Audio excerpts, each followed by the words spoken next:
Welcome to Cranky Live Sports Talk, where passion meets action. Hey sports fans, I am Cranky, and this is the Cranky Live Sports Talk, the podcast where we dive deep into the hottest topics, the biggest games, and the most controversial moments in sports. Whether it's football, basketball, track and field, cricket, or soccer, we've got you covered with expert analysis, insider interviews, and unfiltered opinions. Join me as I chat with the biggest names in sports, get exclusive insights and stories you won't hear anywhere else. Cranky Live Sports Talk is where you can hear the real talk, the hard-hitting questions, and the hottest takes. So, if you're a true sports fanatic, you don't want to miss out? Subscribe now to the Cranky Live Sports Talk on YouTube and hit that bell icon to never miss an episode. Cranky Live Sports Talk, where sports come alive. Subscribe today. Good evening, good evening, good evening. Let me know if you guys can hear me. Good night, Ernest. How are you doing? You're first in the chat. And you guys know if you can hear me. Before I go into my little soliloquy first.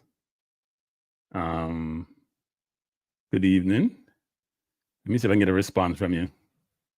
If you guys can hear me, just let me know. I have a lot to talk about today. First of all, Happy New Year, everyone.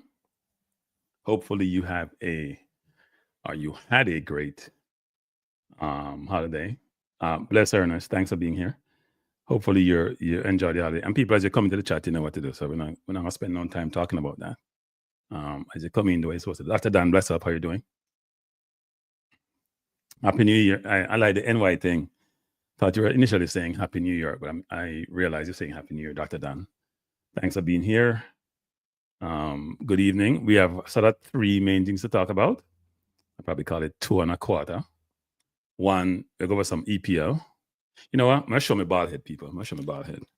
Look at my hat. That's the bald head thing. We're gonna do some EPL. We'll do some. I mean, I don't talk about Reggae Boyz. We're at the highest level. So if you play League One, you play some other league apart from CFAS. We're not talking about nobody except CFAS or Saturday Premier League. We're not go Championship. Then now we're talking about and then we just talk some JFF stuff because people sometimes reach out to me about certain things, and I listen intently, digest, and then decide if I should bring it to these forums. So I'll do that. But before I start, a couple of things. One is someone sent me this, which I thought was interesting, actually. Bless up, Eco Reeks. Someone sent me this, which I thought was interesting.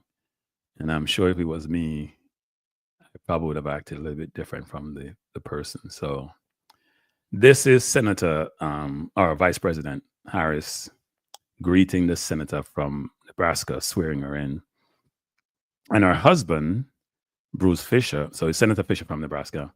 Bruce Fisher is the Caucasian older gentleman, him also, an old gentleman, citizen. So let's look at this for 2 seconds.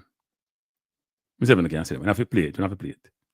See that? He's shaking her hand, congratulating her, and he's trying to shake her hand, his hand. And you know what he does? He just bows and ignores her. Now, people, one thing we're not doing now. See them up, see them shake her hand. She shake her hand, Fisher hand, try to shake his hand, and bow him head, ignore her. That's truly disdainful people. Let me tell you something, people. One thing with me, you see, if you embarrass me in a public, if you embarrass me in a public, I tell the people,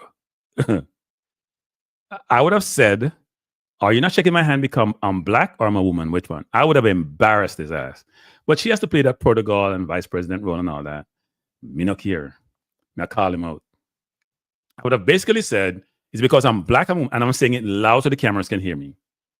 Who does that, people? Even if you have different ideologies, you're from different party. This old ass swizzle up man can just ignore her when she's being courteous. She may not like him either. She may not even know who he is. But for him to ignore her and with disdain as if she doesn't exist, who does that? How can that be okay? And why is the media calling this out like 24/7? That's reprehensible. and you're supposed to be conducting yourself a certain way in certain offices. And his wife was very cordial. She appreciated the congrats from Harris, and he ignored her. Bless up, rich boys. Yeah, that things like that are not okay, people. Just not okay. And I don't understand why people behave that way. I don't even think they have any conflict, because I've never heard Harris say anything about his wife. So I don't know what that's about, but that's not okay. Okay. Now, I like to do my my top 5 things. So I want to know from you, because I have my list, what are the top 5 goals that have been scored since COVID?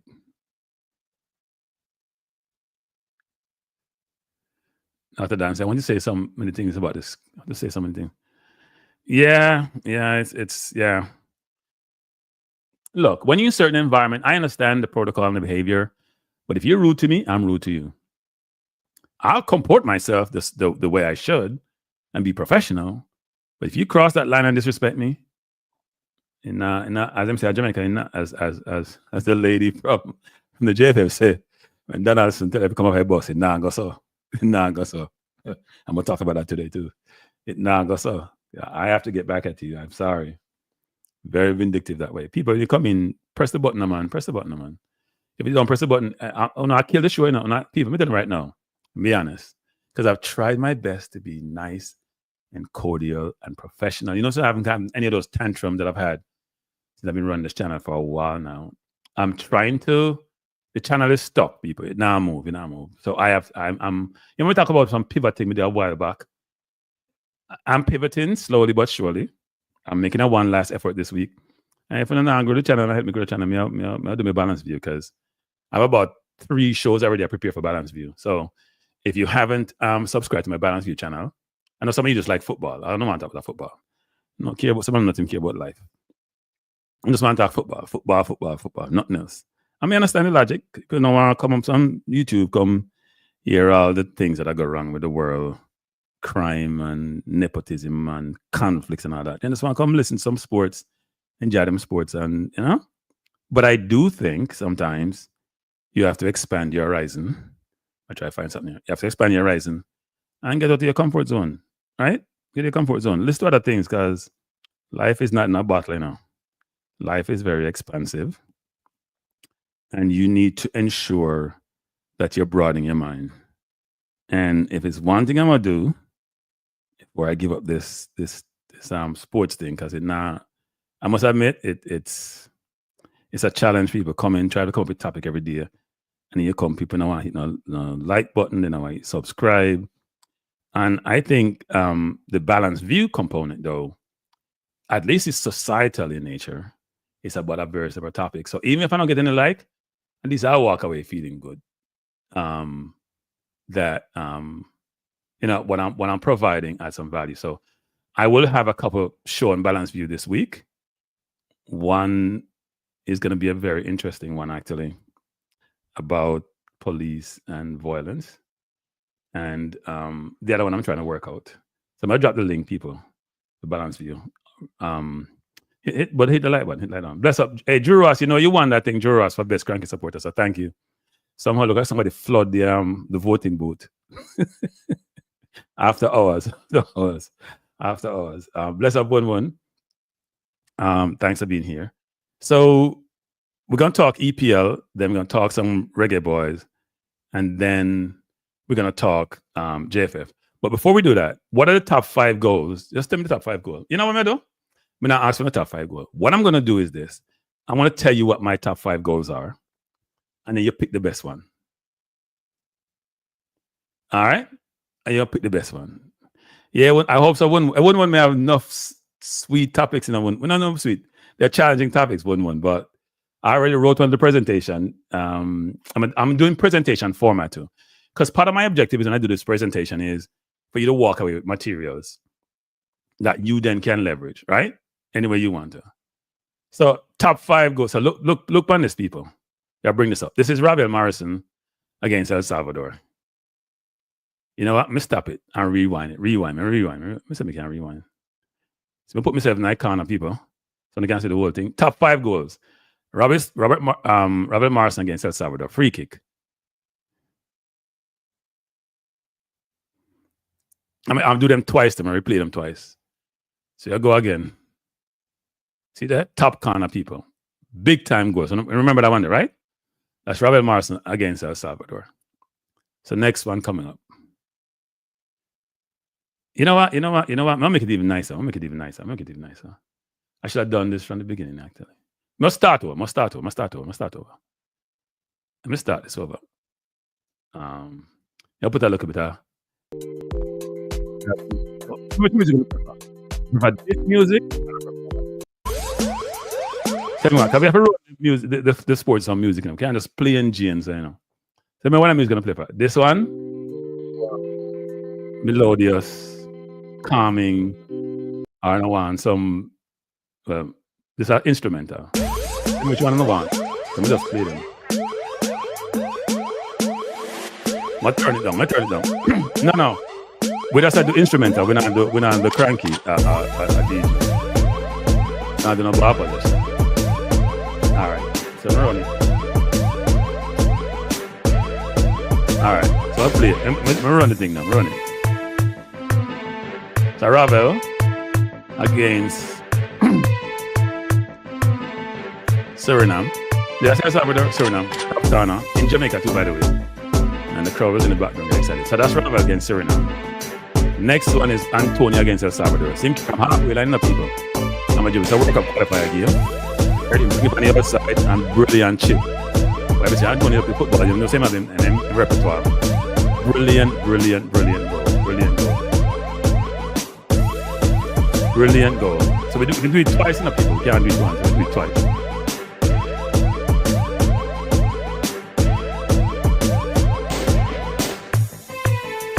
So what's the next one? This is the next one is Antonio against the US.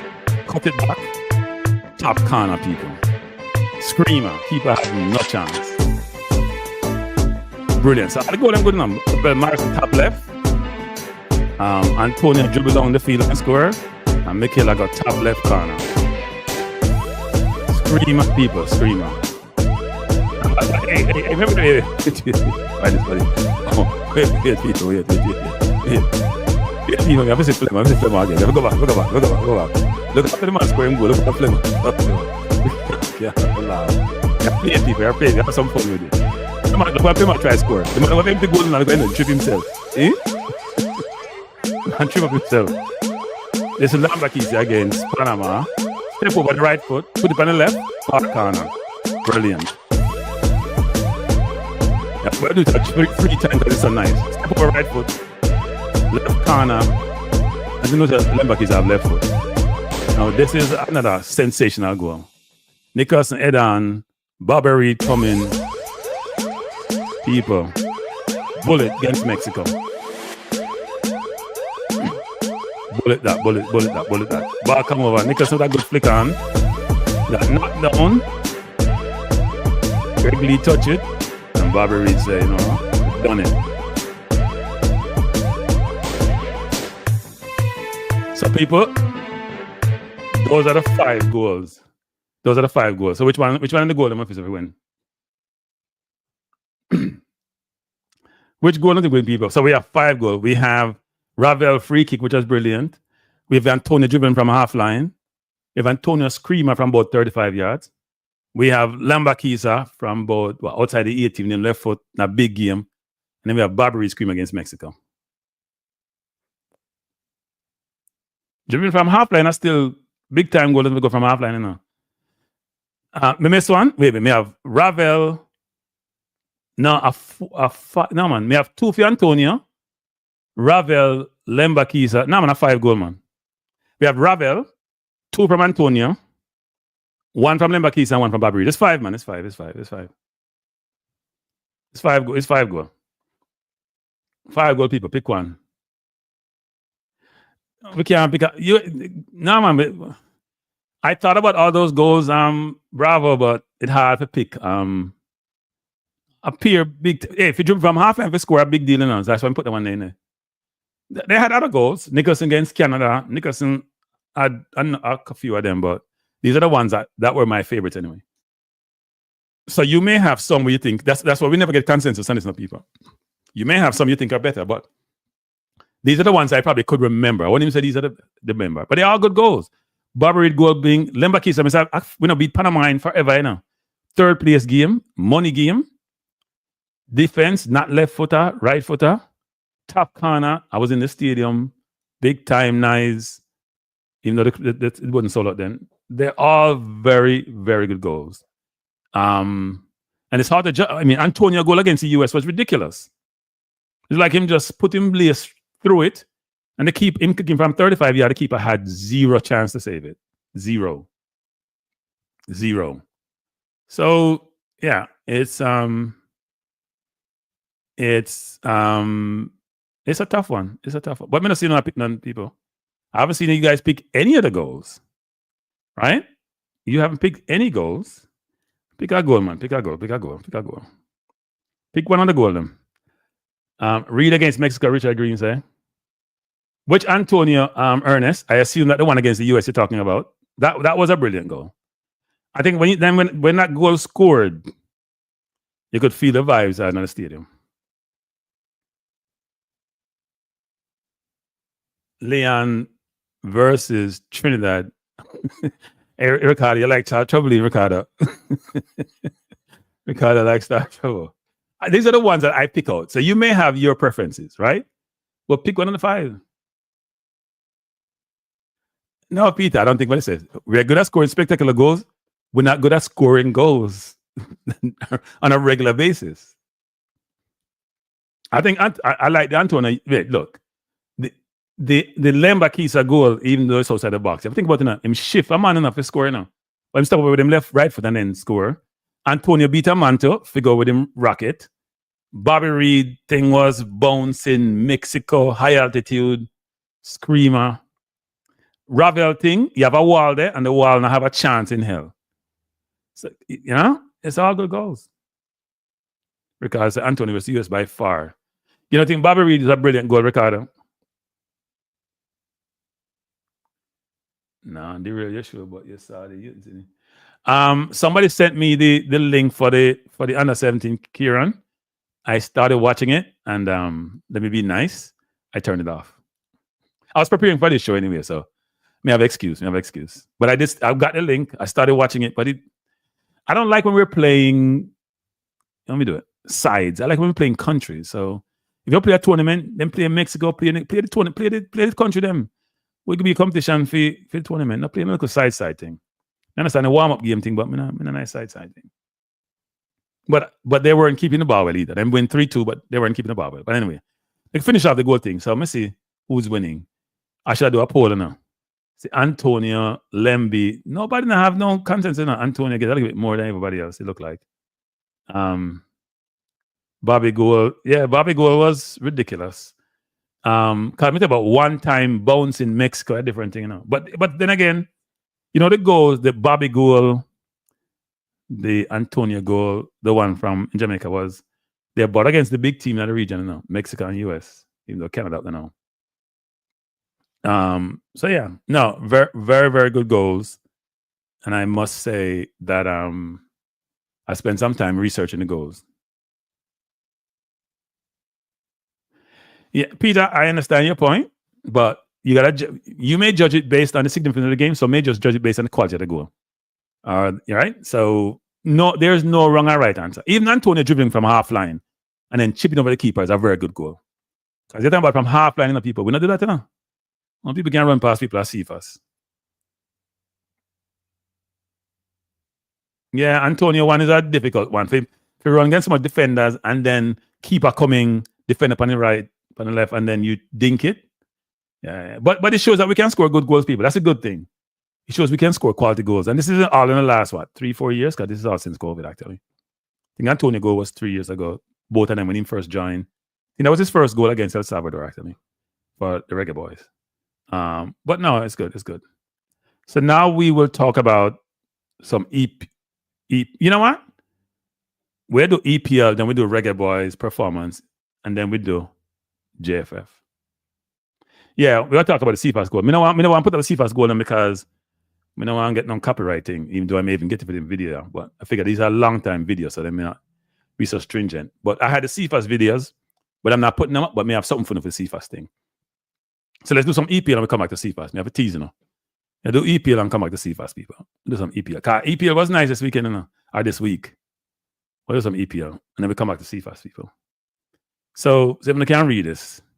This is EPL. So we go from Saturday with Spurs Newcastle. Boy, I'm telling you, Spurs have enough injuries in the people. That's the Spurs. The Spurs Newcastle. Newcastle has won 5 in a row. They are playing really, really well. The midfield good. We have to play them what? Tomorrow in the first leg of the Carabao Cup. We don't have nobody up front, people. We have pure injury. Anyone near injured. Sterling injured. Havertz sick. Well, we can't go try to injure them. Ben White out. Tamayasu out. Saka out. The whole team out, they look like. So we can't score a goal. And we'll talk about what happened this weekend. But Newcastle has a full contingent apart from they lose Guimaraes in this game because I think he's had his 5 yellow cards. I'm surprised Joelinton don't have 5 already. I mean, even getting 5 already because Joelinton just foul every single play my foul. But very good game. I watched this game on Saturday. Newcastle played well. I thought Spurs did themselves justice. They didn't play their strongest team at the beginning. There's some new faces out there, but then when they brought on Madison and the number 6 they got from Bournemouth, from Brighton, his name is slipping me, Basuma. When they brought those players on and Son came on too, they were a better team, and they looked like they could match up Newcastle. So, but then they have Archie Gray, and I have the Romanian who was sick and came off. They say Archie Gray was sick, Romanian was sick. They have. There's a bug going around, people. I don't know if any of you guys are exposed to that bug, but it seems like there's a bug going around globally. People are getting sick all over the place, and a lot of people in the UK look like other players who are in the vicinity of each other are getting sick also. But good game. Newcastle won 5 in a row. I think they're 35 points. So they're 5 points off second place actually. So the top 4 are gonna be tough. Top 4 were tough. Then Villa Leicester. Villa got lucky, and then the prodigal son scored in this game, people. And he played what? He played the entire game, didn't he? So I was watching 4 games simultaneously. Let me just say this though. When you're watching 4 games, because you know Peacock has the multi-stream thing, right? The multi thing where they break up the game. When you watch 4 games, you don't watch no game. I tell you the truth. When you're watching 4 games, you're not watching no game. They get distracted because you can play the sound from one, right? And you can watch the other 3 or watch all 4. But then you're distracted because you're watching one and then something happens someplace, just switch, and you switch back. It's confusing. So maybe what I do is just watch one and get highlights for the others because it's very, very difficult to watch all 4 simultaneously. At least for me anyway, I struggle. But I watched some of this game. I thought Villa got lucky. In the last goal they scored, Leicester trying to play from the back and gave the ball away and crossed in and Bailey running and tapped it in. He also got another chance. Well, half chance, it looks like actually. But he scored his first goal in 18 or so games, 17 games, whatever it is. That 20 games in the season or 19 games in the season? 20 games in the season, actually. So we have just over halfway. But if he stayed out there, that means he played decent. But I didn't watch the entire game. Then we have Bournemouth, Everton. I didn't watch this game. I saw highlights. Bournemouth scored a goal where Everton fell asleep. Everton is struggling. Then they have a lot of big games coming up. I'm not sure. They drew with us. They drew with Chelsea. But they can't score goals. They had Calvert-Lewin. They brought somebody else in. Beto, whatever his name is. Guy from Portugal. He's just a big log. Then Chelsea against Crystal Palace. I watched this game. Well, that's one of the games I was watching, but spend more time on this game when I picked out all the games that are coming out simultaneously along with the Man City game. And Chelsea looked very good in the first half, but fell off. Jackson missed a number of chances. But even Eze missed a sitter for Crystal Palace. So bless up Nitro. Thanks for being here. 1-1.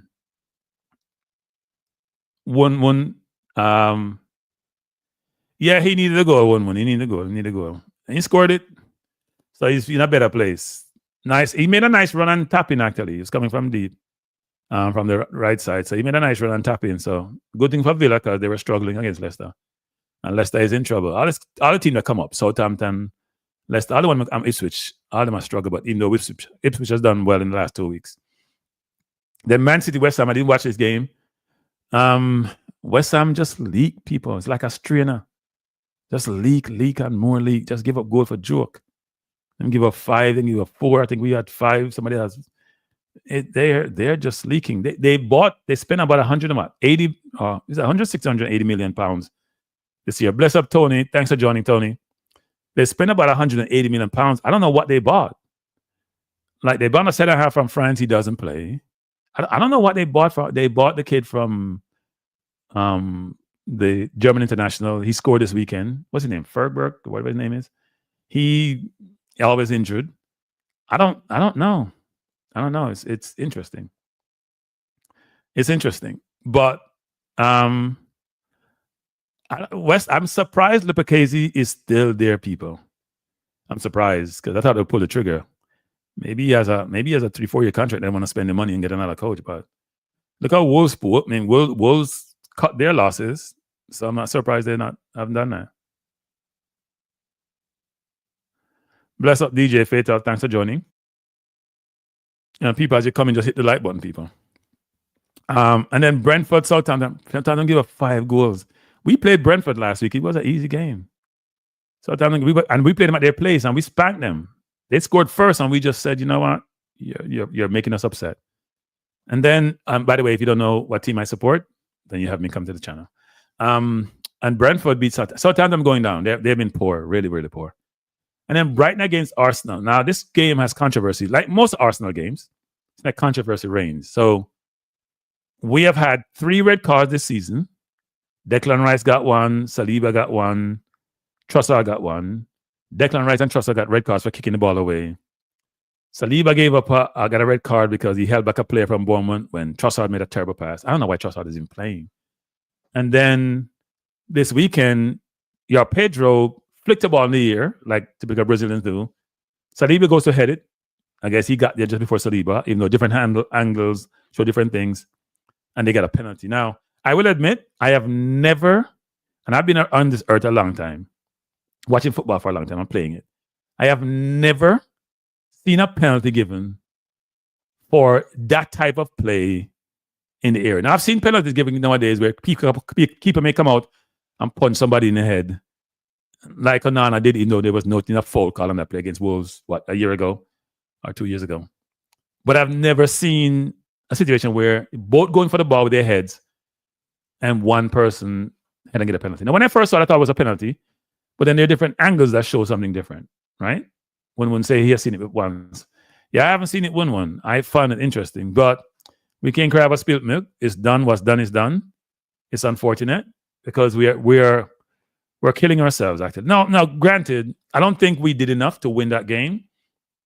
Me and Tony argue about, well, I don't say argue. We have sometimes different opinion on our offensive potency because I think from open play, we suck. And Tony will then show me how much goal we scored. 5 against Crystal Palace. We scored 3 against Brentford. We scored 5 against West Ham. And then I would bring up Everton and Ipswich and Brighton and all those teams and said, I don't know. Then we are hit and miss then, right? Some days we are great and some days we are awful. And then a lot of goals we score from set pieces. I think we have the most set piece goals in the Premier League, probably in entire Europe, for example, frankly. So, and we should have scored one on Saturday where, I saw the Arsenal coach. People, I'm telling you this. I think what Arteta is trying to do is identify weakness in the game itself, or not even weakness, areas where you can take advantage, which have not been exploited, and he's exploiting them. So he's done that brilliant with set piece, and he's a set piece coach. But it's not just about corners coming in. If you notice on Saturday, set piece they took, where most people nowadays go far post, high, or in the middle penalty spot, try to beat the keeper right between the defense, the 18, and the goal. We went on the ground, and Merino should have scored that goal. He just kicked and missed, which was different from trying to go far post, where we have, what we do is we go offside, we go in the offside position, then he put his hand up, and we rush to make sure we're not offside. Now, Brentford sort of played smart by not leaning forward and caught us on offside 1 or 2 times. But it's a really interesting thing Arteta is trying to do is exploit parts of the game. What he's also doing, which is annoying nowadays, and which people are caught onto, and it's becoming a problem for us in piling up yellow cards, is slowing down the game. So you see us take throws, especially on the right side of the field, and it's mainly on the right side, But if there's throw-in period, we take forever to throw the ball in. Look at Ben White. He's always getting yellow card for not throwing the ball in. And Timber got one. That's why he couldn't play this game. And then secondly, what we also do on free kicks, we take forever. Now, part of the strategy and structure and figure out what the defense is and trying to, but we got to change that nonsense. So anyway, enough about Arsenal. We messed up. We drew. And then we thought it was all over because we were saying there's no way Manu, who have been awful this season, will do well against Liverpool. So the Fulham-Ipswich game was a good game. I watched that game. Really good game. Ipswich is getting better, right? They won last week against Chelsea. They drew with Fulham. They're playing better. Amari Hutchinson was out. He's supposedly injured. So, yeah. Tony's saying, without a fit Odegaard, without Partey at 6, Arvidsson or Asaka, come on, the rest of it. Yeah, but the problem, Tony, is that we're playing Partey at right back. Play Declan Rice at right back. Declan Rice is a improved El Nene. Now, I hear all these people raving about Declan Rice, how brilliant he is. Let me ask him something. I don't know, say brilliant. Tell me what I'm brilliant at. Explain to me as a 6 or a 8, what is Declan Rice brilliant at? He costs £100 million. He's like he's an improved Grealish, because Grealish has been awful. And Grealish was overrated, but at least he was decent for Villa. He's been awful at Man City, awful.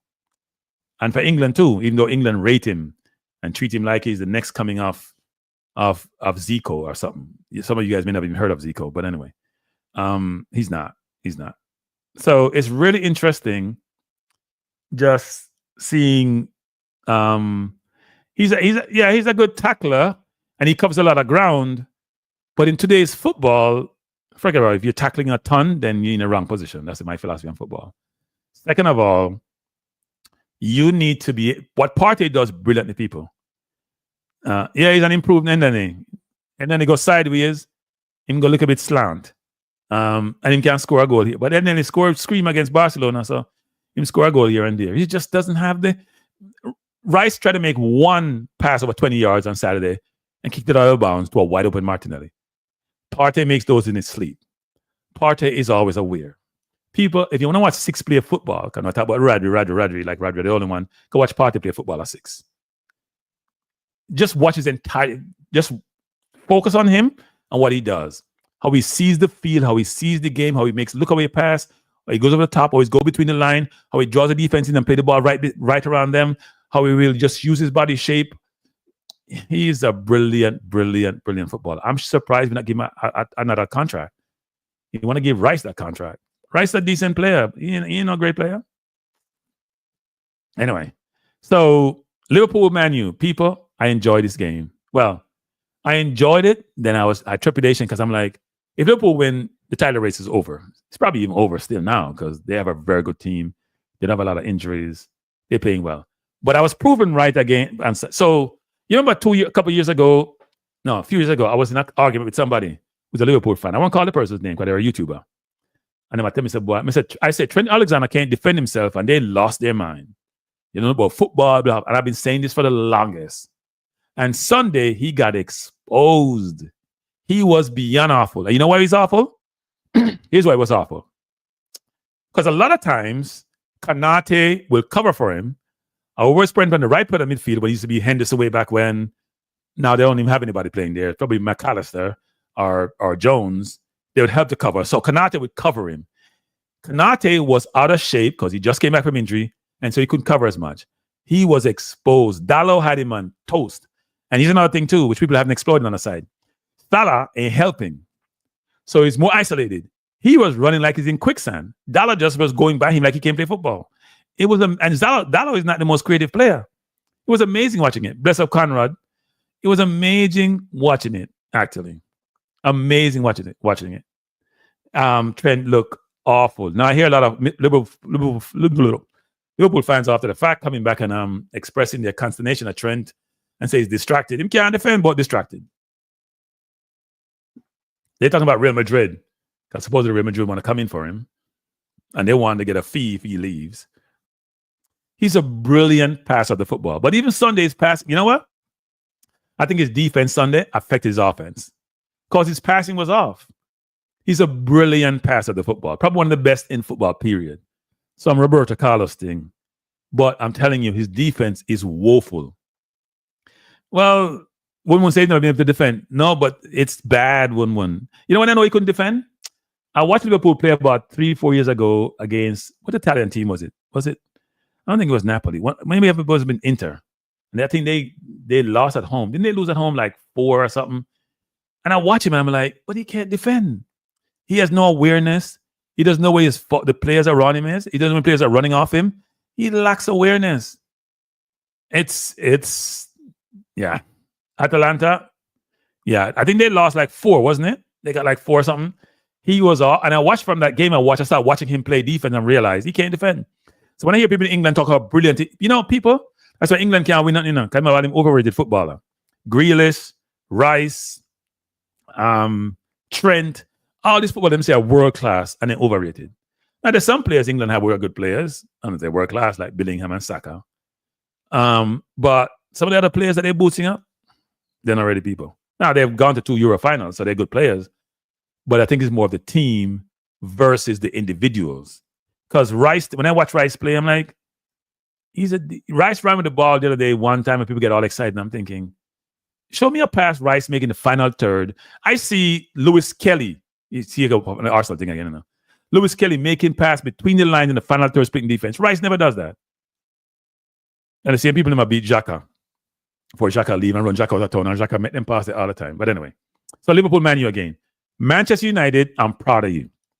Man U, I'm so proud of you. Bruno Fernandes, who I don't really rate. I rate his offensive skill. I don't rate his whining and his crying and acting like a 5-year-old. He was brilliant. And I didn't know Bruno could even run. Bruno run to show like he's doing something and he ain't doing anything. Bruno putting some... I want to see how much kilometers Bruno ran on Sunday because Bruno was exceptional Sunday, people. Exceptional Sunday. Right? Bruno was exceptional. Played really, really well. I picked that entire team except I thought he would have Rashford in the team, but Rashford was sick. So I thought the team he played was the team he should play. Now, would I have played him in a 3 at the back? I probably would have played 4 with Dalot and the Moroccan playing wide with Maguire and De Ligt. I'm not the biggest De Ligt fan. I think Yarrow should be coming into the team for De Ligt. And on the goal that Gakpo scored, that was his fault, but we'll get to that. But I thought the midfield with Ugarte and Mano was the right midfield, and Fernandes in there. And Fernandes was playing more like a wing, frankly. Not even midfield, he was playing left, but he wasn't really playing wide. The wide, when they brought in Garnacho, they playing Garnacho wide, but he wasn't really playing wide. He was just playing whatever he wants to play. But he was good. He was really, really good. One said, most modern backs are converted attackers that weren't good enough, but there's levels to defending. Yeah, Trent is awful. Yeah, no, Bruno was exceptional. Exceptional. Like I see him at a ball once with 4 men around him. He faked the shot, pull it, got by a man, got fouled. I was like, I didn't know Bruno had that in his repertoire. Really, Bruno? You have that? Maybe you should stop playing like this, Bruno, and stop whining and crying and falling over and getting yellow cards and double yellow and getting red. Play like a captain. But you know something, people? And Apollo always say this to me. Apollo is my friend in England. And Tony helped to run Apollo's channel sometime when Apollo is not there. He always says it's a Premier League, with the view that on any given Sunday or Saturday or Monday, anything can happen. And this week can prove it. Right? Because everybody thought Manu was going to... I heard some people saying it's 6 or it's 10 Manu going to get. And I'm thinking, Manu spent a lot of money on these players, These are not a bunch of scrubs. They may not be as good as they need to be, but they're not a bunch of scrubs. Look at the team. Even Diallo, who's been their best player this season, he played well, by the way, and scored a good goal. The first goal that Fernandes scored was a rocket. The handball is a joke. I'm sorry. Not buying the handball. I don't even know. People, please explain the handball rule to me because I'm confused. They went from deliberate to not deliberate to away from your body to if it's offensively, you can't score if you hit your hand. I say Joe Linton get a handball that was scored against Spurs. He hit his hand and went to somebody else and scored. And I saw the little one. What are you supposed to do with his hand? Is it his nose? What are you supposed to do with his hand? It's ridiculous. I don't understand how that works, people. It's frustrating. People, if you haven't subscribed to the channel, please do so. We're trying to build up the subscriber base. So I'm going to drop the link. If you haven't subscribed or if your friend hasn't subscribed, your dog hasn't subscribed, let them subscribe. The link is in the chat. Both my Balanced View channel, which I'm going to do some shows on this week. on my Cranky Life channel, which is all about sports. I'm going to keep them separate and distinct. But I thought Manu, Amaring has been taking a hammering, but he did really well against Liverpool. And you know what? Derby game does that, people. When you play a derby game, everything goes out the window, like Everton against Liverpool. You play above your level. I think Liverpool played down and Manu played up. But I think Manu came with a fight, with a sense of urgency, with a desire not to lose. And I was very disappointed that they may have lost the game of that penalty. English referees, England should do what they do for their Premier League teams. Go get referees who are good from all over the world. You can pay them better than most leagues. Get some good referees. Some of these referees are a joke.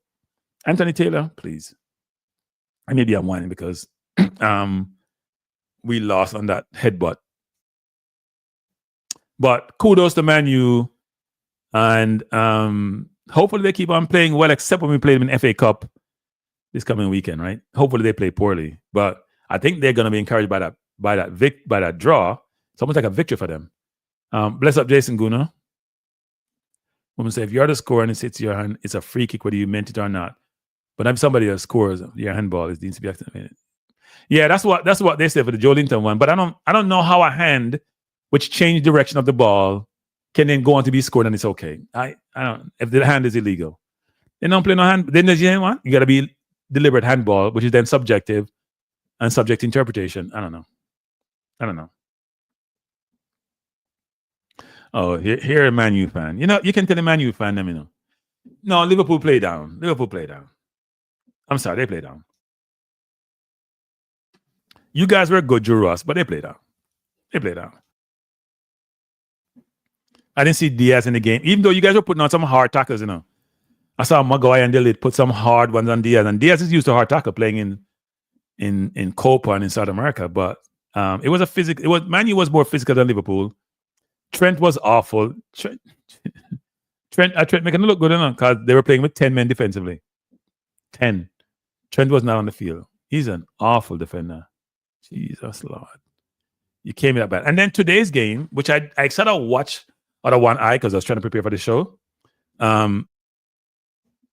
Nottingham Forest is tied with us on 40 points. People, let me say this about Nottingham Forest. Nottingham Forest remind me of Brighton in some respects, right? Their owner is a Greek multimillionaire, owns one of the Greek teams.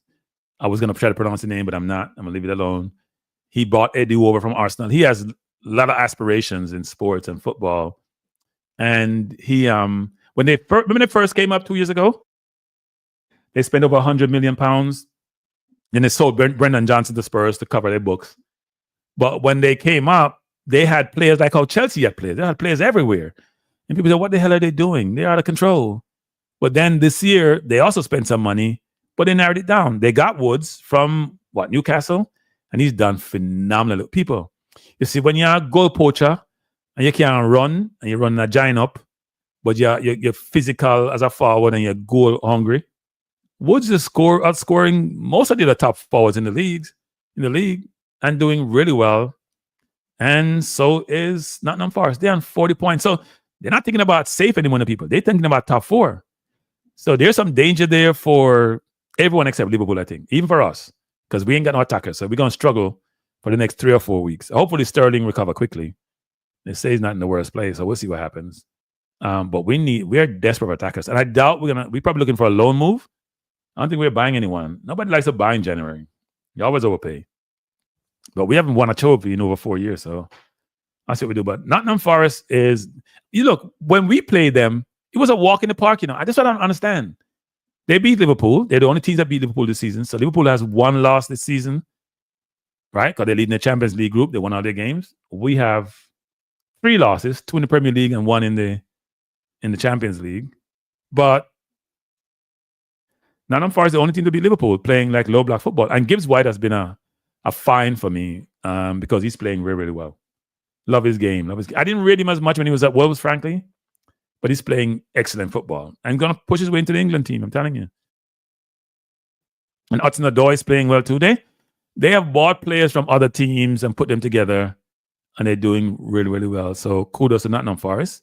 Long may it continue, except when they play us. They hope they win most of the other games. And so between us, Forest, City, Newcastle, Villa. It's going to be a fight for the top 4. Right? It's going to be a fight for the top 4. It's going to be a tough season for those team people. So this is FA Cup week, though. We are playing Carabao Cup tomorrow against Newcastle. I think next day Spurs play what? Tottenham. So it's going to be interesting. So next topic. So that's EPL. Reggae Boyz this weekend. I only looked at basically 1, 2, 3. So as I said, I don't go below Premier League unless it's CFAS. So the only player I go below Premier League for. So let me just something. So Bailey played. So I took some. I didn't want to get no copyright infringement, people. So this is Bailey. This is the first goal that he got. A cross came in. I think it was from Ollie Watkins, and he went for it, missed it, and this is the goal that he scored. He went in, cross came across, he scored. Now this is CFAS. So Bailey scored his first goal this season in Premier League, people.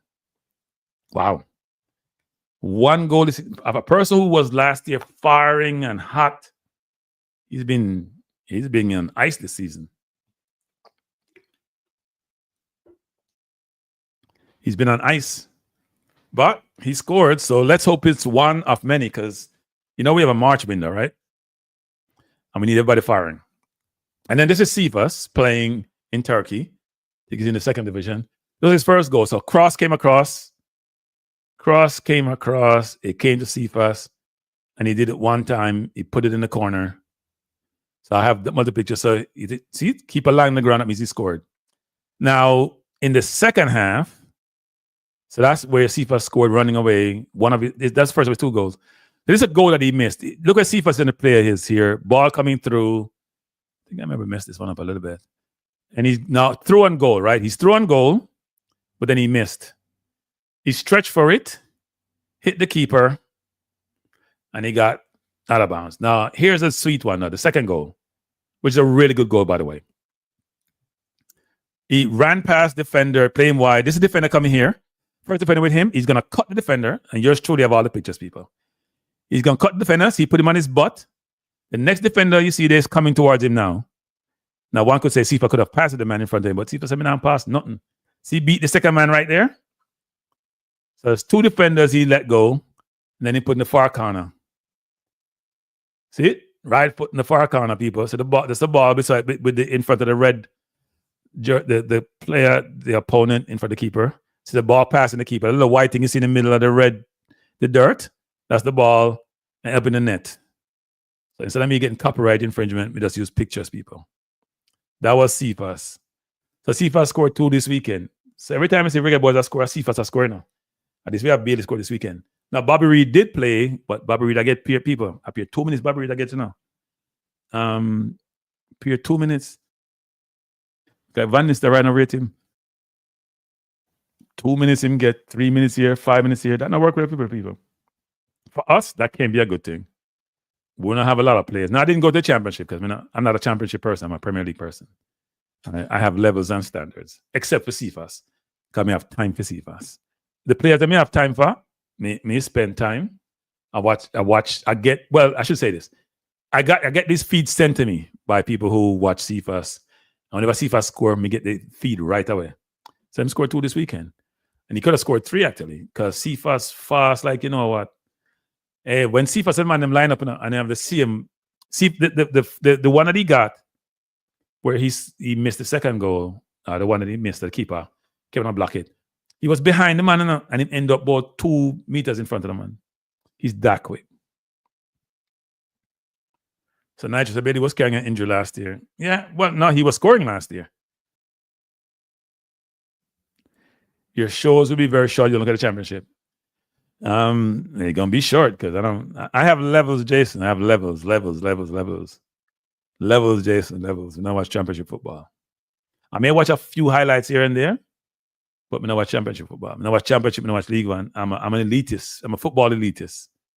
So I did watch Mason Greenwood yesterday. Actually, that's not true. I watched Mason Greenwood in League One. He didn't really score, but he played well. He was playing almost. It was an interesting. He was playing on the right side, but not wide. It was an interesting place he was sitting. He's almost like a 10, but it's not a 10. It's like a hybrid role. And it wasn't a wing back role either. It was really in the pocket. He was just sitting there most of the game. They dominated. That team was good. I think they scored about 4 or 5 goals. But I watched quite a bit of that game because I wanted to see him play because I'm watching him a while and he was decent. When one said that league is an e-league, you watch Turkish Cup, you see them beat up top flight teams and the big team too. Yeah, no, Cephas a baller, man. I'm a real Cephas. Me get grief about Cephas saying I'm no football in brain. Me not care. In my football feet, in my football, in my track and field speed, kind of football speed that. And he might get better decision making every day. Me tell you some people, Cephas will be Jamaica starting left winger when we get to the World Cup. Remember, predict that. Cephas will start, if he's not injured, he must start at left wing when World Cup come. Trust me, no care who we get. Cephas will play left wing, Green will play right wing, or Cephas left wing, Green will center for. Green will play right wing, Cephas left wing. That me I predict. I know I'm not no favorite baller with Gray and Prodigal Son, but that cranky I predict. Okay. Hold up. 1 second. Let me. I don't know what you got disconnected. I was getting a call in people. I have no idea what happened. I don't think my Bluetooth is on. No, it is on. Oh, this is not on. All right, Kishan, call back. I don't know what happened. Yeah, you can call back now. Or maybe I'll call you back.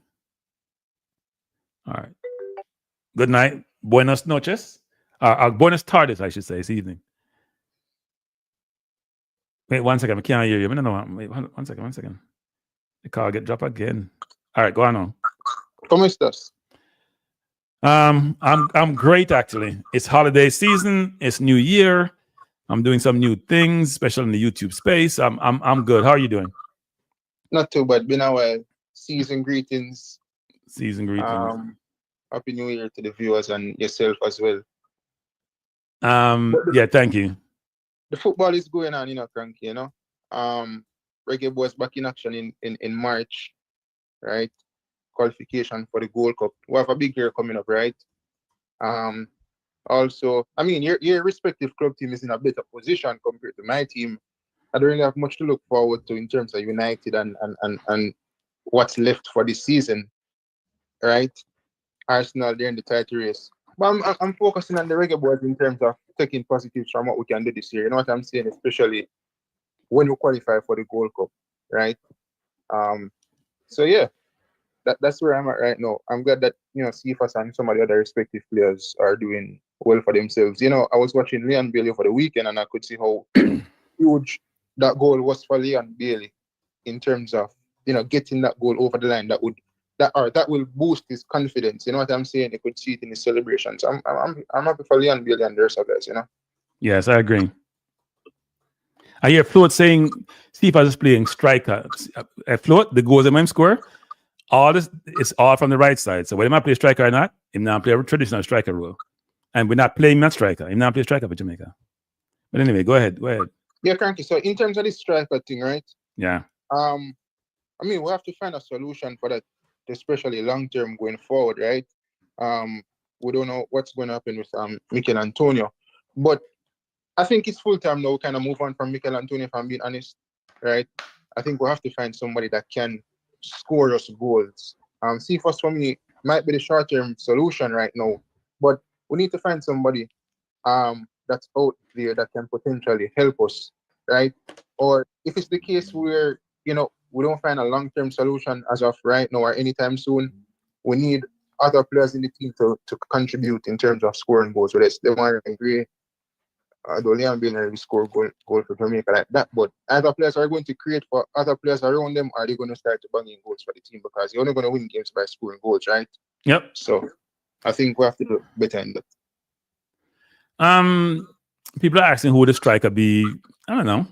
Nichols will play striker, Williams play striker. They may not at the level that we want, but we'll figure it out. But at the end of the day, we'll figure it out. Huh? Maybe what we should do as a team, before we even focus on the striker, right? We need to probably create more chances in and around the 18-yard box that we can say, all right, we take 10 shots at goal and there were good chances and we score 5 or 3 out of them or whatever the case is, right? but we need to create enough chances as a team that there's a higher probability of us actually scoring goals, whether it's from a striker or a winger or midfield player. You know what I'm saying? Well, that's where Ravel comes in. He doesn't play my Bush League. That's where Ravel comes in. Yeah. Because in recent games, like other than the Cuba game, right? There's not much that I can think of under McLaren recently that I can say that we created a ton load of chances in those games, you know, and we did kind of play against lesser opponents. And to be fair, you know, they're tough opponents, but still, with the quality that we have, we probably should be doing a little bit better in terms of what we're doing going forward, right? Yeah, I mean, when we say the quality we have some, look, we need competition for places. That's the problem that we have. So we have the prodigal son, we have Gray, we have Cephas now coming to his own. We have Dixon. That's 4 players. Hopefully, and it doesn't look like we're going to get, I don't know, the Greenwood situation seems to be stuck in mud. So we can't focus on that. So those are the 4 players. And we have Nicholson, who's going to play up from Romaro Williams. So we have 4 wingers for 2 places. It may be 3 if you play one of them in the 10. And we have Nicholson and Romaro Williams up front, which it look like now. And then we need a couple of midfielders. We hope Ravel can come into the team. Be fit and the coach can bring him to the team. So we'll see in the March window. He brought him all the way from Saudi Arabia to come to St. Louis for vacation. Let's hope he bring him come play the next time. Enough of vacation. What's the name of the midfield player in we left him out in the last window? John Russell. I think it's John Russell. Yeah. Russell is somebody that people have been talking about. I heard Jason Guna talking about Russell. I heard JD talking about Russell. Yeah, he's getting a lot of notoriety. Yeah, he's doing well for himself. I've watched about 2 games of him this season and seen some highlights of him catching up. So I think, you know, we should definitely bring him back. And you know, I mean, the last time he should have been in the team. But moving on from the Reggae Boyz, right? I know that there's not much success with United right now, but just want to big up to the manager same way, Ruben Amorim. I think he's setting the foundations down, trying to make everything clear. I think there was a recent press conference. Yeah, after the Liverpool game, the post-match, he was saying that, you know, you have a lot of people at United who they're comfortable. And I don't think he's only referring to like the players that play for the team. I think he means like people that actually work at the club in certain positions. They're a bit too comfortable with what is going on at United. No, we need fire under our belly to really galvanize ourselves and get back to where we should be, which is the top of the English Premier League table. Not this season. Wait. Where do you get a divine right to be on top of the Premier League? All right, there's no divine right, but... And when last have you been on top of the Premier League? Probably... All right, but what I'm trying to say... Wait, no. We're not moving on. You got to answer the question. You can't say, all right, and skip and run, right? We're not doing that. You just said you almost a divine right to be top of the Premier League. How you get that right? From Ferguson left in 2010, you haven't won the Premier League. So where you get that? You're like us. We have no right to be up there. We are up there, but we have no right. There's no right. But okay, good. In terms of what United once was and historically still is, we need to put our best foot forward so that we can. You know, Nottingham Forest has won a Champions League, right? Our equivalent, Champions League equivalent, right? European Cup, Forest? Right? Nottingham Forest, yeah, way back when, yeah. So people were up there and they get knocked off. You know, Bolton is probably almost out of the divisions, and they used to be in the Premier League. Nobody has a divine right. You got to have leadership. People tell these people, this is the most important asset you need to have. Most important asset. And there are 2 teams nowadays which show you how important it is in the last 10 years. You need to have leaders with vision and strategy and those who can execute. Remember those 3 things, right? VSC, vision, strategy, execution. That's what Brighton has. That's what Nottingham Forest is showing. And that's what Villa also has in some respects. Because Villa brought in Emery, because they got American owners who changed the whole construct. Brighton has, what's his name? Bloom. And Bloom has been brilliant. You know, they came from the Championship and they look like they're going to be there forever. They make a ton of money. They spend more money this year than they brought in because they had so much money saved up. And then Nottingham Forest is showing you when they have a multi-100 million plus person in the seat who has been there, done it, run successful business, that when you have great leadership, that you can do well. Manu lack leadership. But let me tell you, the difference with the Brightons of the world and the teams that once were at the top is that no, they didn't really build up to a level where when misfortune happened to them, nobody really cared for them, right? United is a team that even, you know, failure in recent years, people are really interested in United in terms of potentially buying the club to get it back to the level that it once was. So even if United is supposed to say finish 15th or 8th, no, well, not 18th, but 15th or around that position, you still have a lot of people who they have strong interest in United in terms of getting the club back to the top, and that's where you know why? You know why? Yeah, because of the history and the commercial value of the club. Right. It's all about the commercial value and the fan base that they have. It got nothing to do with no history. Nobody don't care about nobody's history. All they care about is making money, because sports is now money business. Yeah, but with the history that United and the past success, it generates that money. The name of the club generates that. Currently, I've never seen a club fail that bad in a decade. And I mean, yes, the history is big, but like it's still United. Everybody talk about. You know what I'm saying? So I just wish. No. Back up, people. Everybody don't talk about United. Thank you. A lot of English people talk about United. United is loose. Look, when you have built up such a rich history at United, what happens is it takes longer for you to fall down and erode, because you try to buy your way out. And they spend a ton. Rashford is making 350. Casemiro 300. What's his name? What Chelsea? Sancho making 300. Arsenal, they haven't won the league for 20-something years. Liverpool went on for like 31 years without winning the league, right? Yeah. And, in terms of a young fan base, like obviously young fans would have switched to like Man City and some other respective clubs. But, Arsenal and Liverpool, they still grow. And, Liverpool, they're relevant again in terms of what they're doing in England and on the European scene as well. Arsenal, they're trying to get over the line in terms of winning that trophy. God forbid, I hope that United doesn't go on like a 20-year stretch without winning any major trophy. I don't think that will happen. Christian, let me tell you this, Christian. Let me tell you this. You know why there is? Let me tell you this, Christian, because I think United fans miss this, right? So, yes, you know why United dominated all those years? Because you had the most money and you had a visionary manager, right? You had the most money. As soon as a team comes with some money, which is Chelsea, you got kicked off your perch. Then another team comes with more money, which is Man City, you got kicked way down. Then Liverpool had a private equity fund that owns the Boston Red Sox come in with some vision. You guys fall further down. What you have is competition in the leadership and the boardroom, and your leadership don't match up. So, because when you have brilliant leaders, they figured a way to solve problems, figure out challenges, manage the challenges, and do well. So Chelsea had Abramovich who played games with money, do offshore stuff. So did City. Could buy players, pay them more than anybody else. So money talks, but vision also talks. You know what Man City did?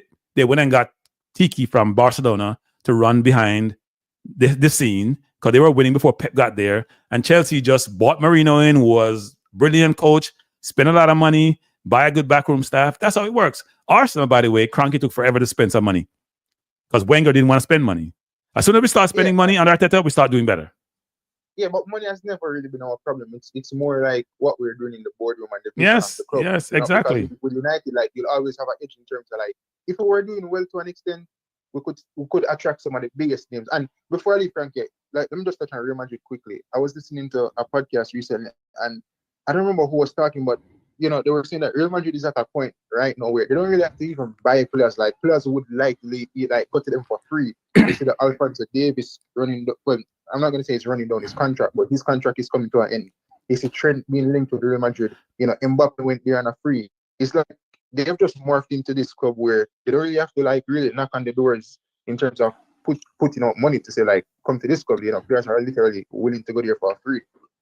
Yeah, look, people don't realize this, So there are two iconic clubs in the world where everybody want to go play, Real Madrid and Barcelona, right? Barcelona have money problems. So they can't even register Almo and another player who they took this summer. I don't know why we haven't pushed him for Almo, or Man United doesn't ask for Almo on loan. So Barca can make some money off the loan deal and not pay his wages. But secondly, you ever been to Spain? That weather is nice. You ever been to Barca and be on the beach and walk up in the hills? That's a nice place to live. So the lifestyle, coupled with the iconic nature of the club, are attractive to players. You been to England? I know one probably live in England. Cold, wet, no sun. London is nice. You've been to Birmingham? You've been to Wolverhampton? Let's just say let me not beat it. Let's just say the weather is not enticing in England. even though the money is and the level of competition is. Okay, you've been to Barca, you go to Madrid, and you're like, I would like to live here. A lot of English people go to Spain to live. Huh? Go ahead, say again. The accent as well, it's not enticing. I think the people over there. No, man, the accent fine. I used to have that accent, so I'm not beat the accent. But I'm beating it. The weather is awful. Not cold, not freezing like New York is today or this week. Because the weather to me, it was cold this weekend in England, but it's not terrible weather. It's terrible weather in that melancholy weather. Sun doesn't come out, overcast, cloudy. Yeah. But best of luck to the Reggae Boyz. See, Tony says go in England. Tony live in England, he's going to Barca. You can go to Barca, sun and fun. Go ahead. Now I'm saying, Cranky, best of luck to the Reggae Boyz, and hopefully we can have some form of success this year. Last year I think it was a learning lesson for us. We took a lot of, not even going to say losses or whatever the case is. We were just in class and we learned a lot. So just have to implement this in the exam. I hear you, sir. So I'm not talking Reggae Boyz. I'm not talking Rudolph Speid now. Because I changed my thumbnail, right? My thumbnail was EPL update, and my thumbnail was Reggae Boyz in action. And then my phone started blowing up. And text started blowing up. But part of it was me getting information about different things. So when you and I are done, I'll talk about the Speid situation. Beating time. Kishan, beating time. Hello? Kishan drop off? All right, Kishan gone. So let me talk about the Speid thing. So I was reflecting back. It's a new year, people. It's 2020, 2025, right? We are almost a quarter century into this century, 21st century. And I was thinking about why is Jamaica struggling from a footballing standpoint? And you hear me beating the concept and the idea of leadership, vision, strategy, execution. Because you may be the most strategic person in the world. You may have great vision, but you can't execute. You may have one of the three, two of the three, but not all three. You need all three to be really successful. Now, there's some people in the JFF I really like as people and think they're just good people. There's some other people in the JFF I just tolerate, frankly, to be honest. And there are others me not on time for, to be honest. And it's not about personality clash or anything. But I want to talk, the reason why I have Rudolph Speid on my thumbnail today, I want to talk about it is, I get pushback from Rudolph Speid about me saying he's conflicted and this conflict needs to be managed. And he says FIFA comes in, reviews it, and they're satisfied. And who am I to challenge FIFA auditors? And I've said this before, you're disrespecting me, comparing me to FIFA auditors. That's not bragging or boasting, you're disrespecting me. And you talk about all these companies you work for, like the Gleaner. The Gleaner made 954 million Jamaican dollars, about $6-7 million this year. The Gleaner is a smaller company. They're big in Jamaica, a smaller company. We work for a company who manage $11 trillion. So we'll put the comparison at the door between me and your Speid. We'll talk about your situation we're in. You are conflicted to the bone. And here is why. There's a problem, people. There's a problem with the JFF in terms of leadership in some respects. Now, why am I on my soapbox? Because some things come to me. Sometimes I don't bring them to this forum of the people.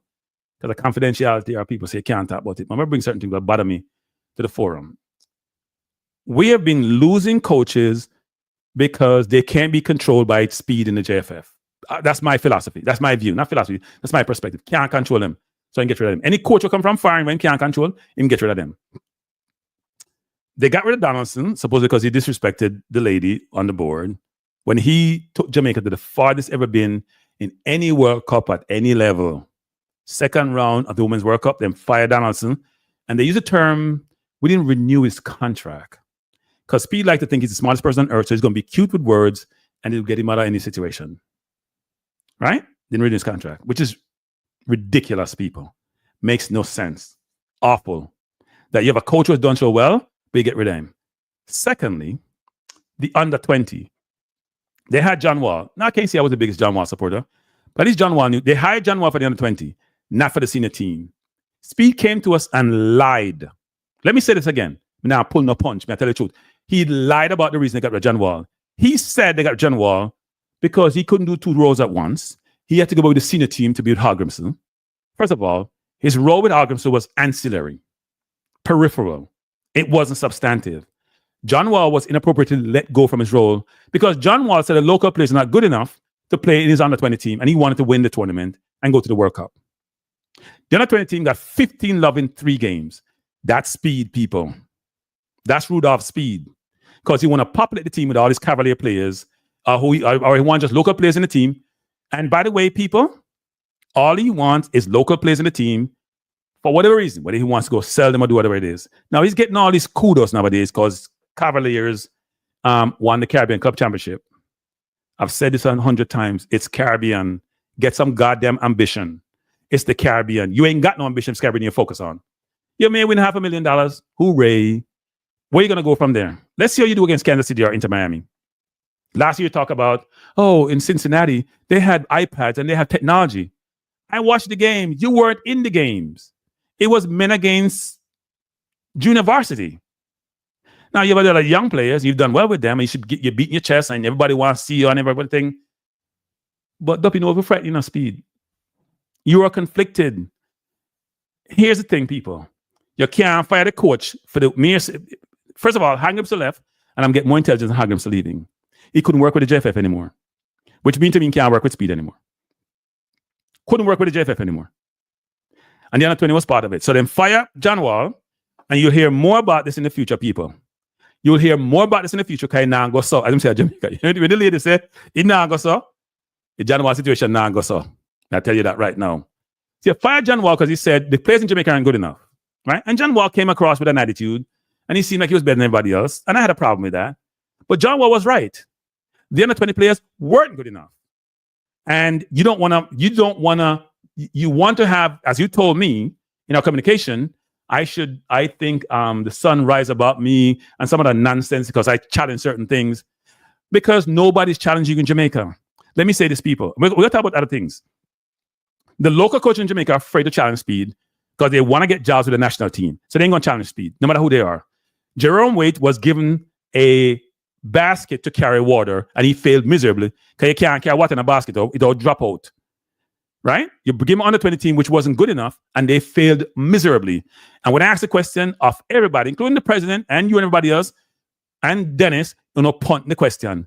And the apathy of the fans and the apathy of the media and some of the YouTubers who are compromised are part of the problem because they put your goddamn feet to the fire to say this is bullshit. This should not work. This is not okay. We all enjoy the football. We all want to do well, but you're killing the football. You have this ridiculous quota to deny citizens their right because it benefits you, Speid. First of all, you are the coach, the sporting director. And let me say this because you haven't told people this. I heard you on Maverick program talking about, I'm the sporting director and I'm the coach. Why don't you tell people that you're the majority shareholder of Cavaliers? You said in some channel you're on, you were going to try to take Cavaliers public and you're the majority shareholder. But now you're no longer the majority shareholder. You know why? For 2 reasons. One is you win some money. So you don't want to say, yeah, take the money and get all the money. And more importantly is if you're majority shareholder, being technical director of the JFF, being majority shareholder, being coach of Cavaliers, being sporting director means your conflict is up to you know what. And it can't be okay. So you dumb it down. You want to tell me FIFA is okay with this. Then FIFA don't know their head from their ass. They don't know nothing. If they're okay with that conflict Speid, they don't know anything. They're worse than I thought they were. They were bad when they couldn't discover anything when money being moved all around FIFA and doing illegal stuff. They are worse than I thought they were, Rudolph Speid. Worse. Much worse. In fact, they're incompetent. And you want to come compare them to me.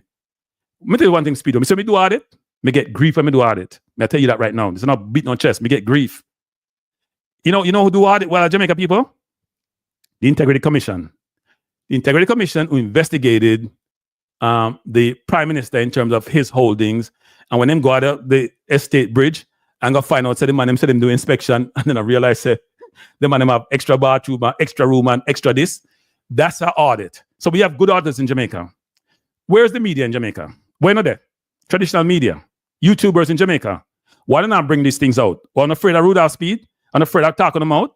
Because every time some people say, boy, I say no. I say, people, if we want better, if we want progress, if we want to win, if we want excellence, you have to challenge the status quo.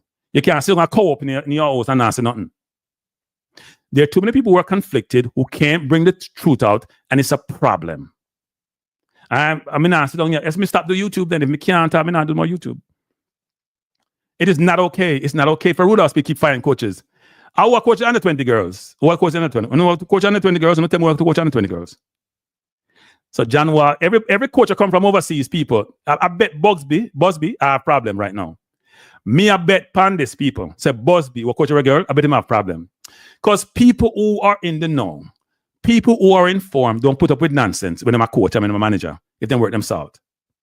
And the coaches in Jamaica, a lot of them who are not making a lot of money, have to bite their tongue and put up with bull because you don't hold them hostage. Because if they don't do what they want to say and play what they want to play, them can't get no job. And then we don't talk about Cranky want a job with the JFF.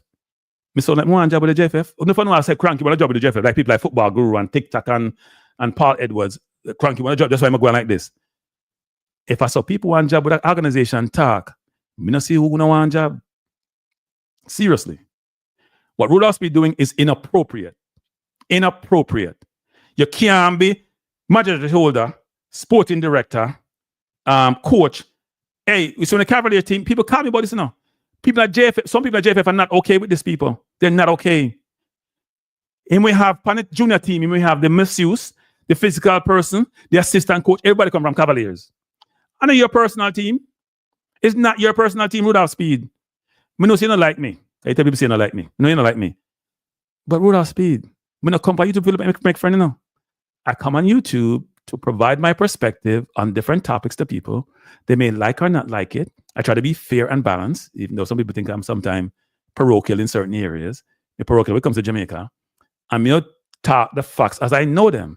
And I make sure I get the information first from the source before I come and run my mouth a lot of times. Or I make sure they send me texts so I can back up what I say with facts. So when me a Football Guru come talk about things, people, why don't we have a recruiting team from the JFF? You know why we don't have one? Because Rudolph Speid don't want one. Rudolph Speid, Rudolph Speid bid in a conflict, and it's not being managed. And he's like, well, everybody, yeah, there are a lot of people in Jamaica conflicted. There are a lot of people in life who are conflicted. A lot of times, we know what we do? We put measures in place to manage the conflict. You don't have no measure. You don't have no check and balance. You don't have nobody telling you what to do. You do anything you want to do. I even though I love the president, I mean, use the word love, because the man is just a decent person. He needs to stand up, star, and push back on Rudolph Speid. It's not okay, Mr. President. It's not okay for Rudolph Speid to take the national team like in personal club, like him at the Cavaliers. It's not okay. It's not okay. And some of the YouTubers, them, no one call you out. They don't want to call you out because for whatever reason, they don't want to call you out. I'm not going to beat no YouTubers. They don't want to call you out. They don't want to call them out. So where's the traditional media? Where's Maverick? I mean, Maverick got kissed, you know what, the other day, talk about, hey, Rudolph, hey, this and this. If you get the flowers, you do well, no, Rudolph. You get the flowers, you do well. You do well with Beat Sibao. You did a brilliant coaching job that day. But you have to think about your integrity, Rudolph. Because your integrity is an issue when it comes to the conflicts that you have. People, Rudolph Speid, come tell us, him hide some majority of us Cavaliers. He said the girls' team don't have any quotas because they don't necessarily have a league. The girls' team don't have quota, people.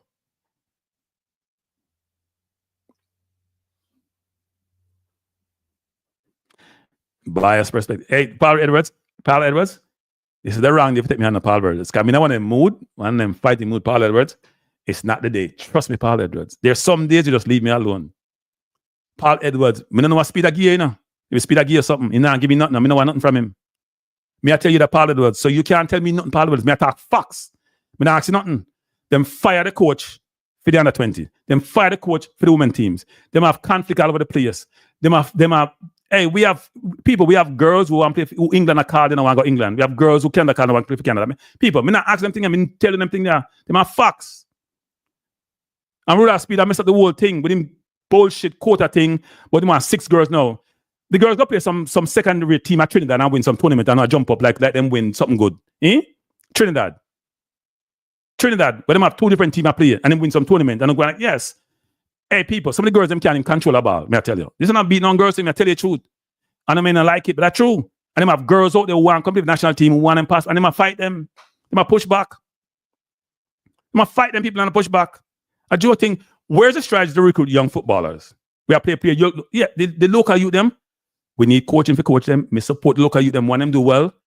But they have to be able to compete at the elite level, at the global level. Else we are pamper people who are not good enough. We start the pampering people. Stop the pampering in life.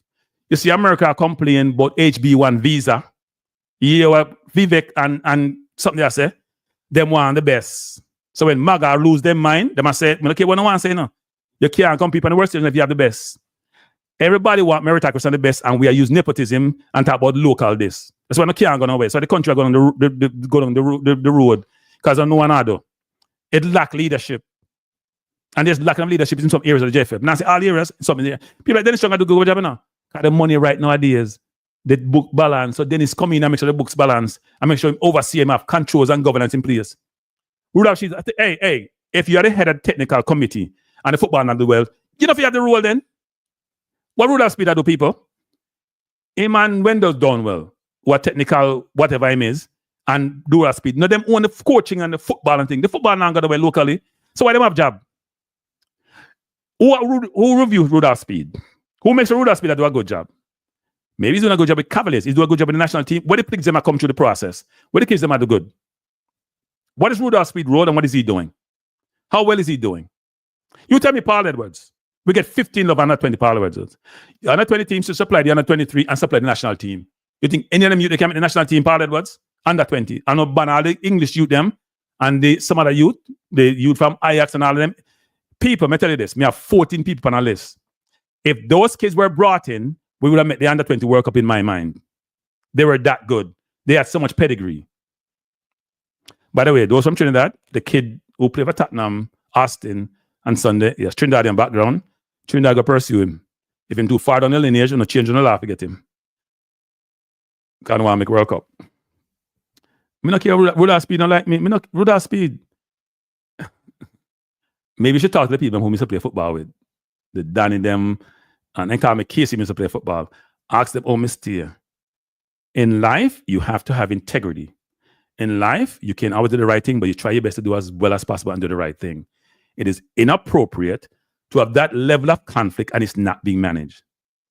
So, Mr. President, Dennis, all I know people, the Paris Association, how do you guys live with that? The Rudolph Speid running Cavaliers as a majority shareholder, the coach, the sporting director, and he's a technical for the national team, and he has his players all over the national team. Now, they may be good enough, but who knows if they're good enough? You know what bothers me about nepotism, people? And this always sticks with me. When I was in Jamaica, I was going to Rusty's then. I think I was about 15, 16. It was the summer. And I wanted to get a summer job, right? And you know, they must have parish council way back when. I don't have Jamaica now. And they must have job, summer job, parish council. You know, get a job, them? The people who work there, they're friend and family. People like me who want to make a little dime, come and buy extra thing, can't get a job. And you know, I was bad me say, but them should just come interview you and make sure the best person get a job. From them days, I'm 15 and I think about it, you know. You have to be able to compete in life. You have to be able to compete in life. You can't compete, you know, not worry about it. That's why you hear MAGA people cry about HB1 and this. Because America is not good at STEM. Up here, Asian people are running the STEM business, and STEM is where the world is going. So if you want to be great, go do the STEM business, right? Go do the sciences, go do engineering, go do technology, right? Go do mathematics. That's where the world is going. And stop crying. Stop crying about HB1 visa because I'm bringing the best people. And wait, I digress a little bit, people. Asian people are complaining about HB1. America is one of the luckiest countries on God earth, you know. You get to go steal people from other people's country. Right? The best of the best and bring them to your country. So that country then become deficient in what discipline it is because you take them best people. And you complain and whine like a little, you know what. That nonsense.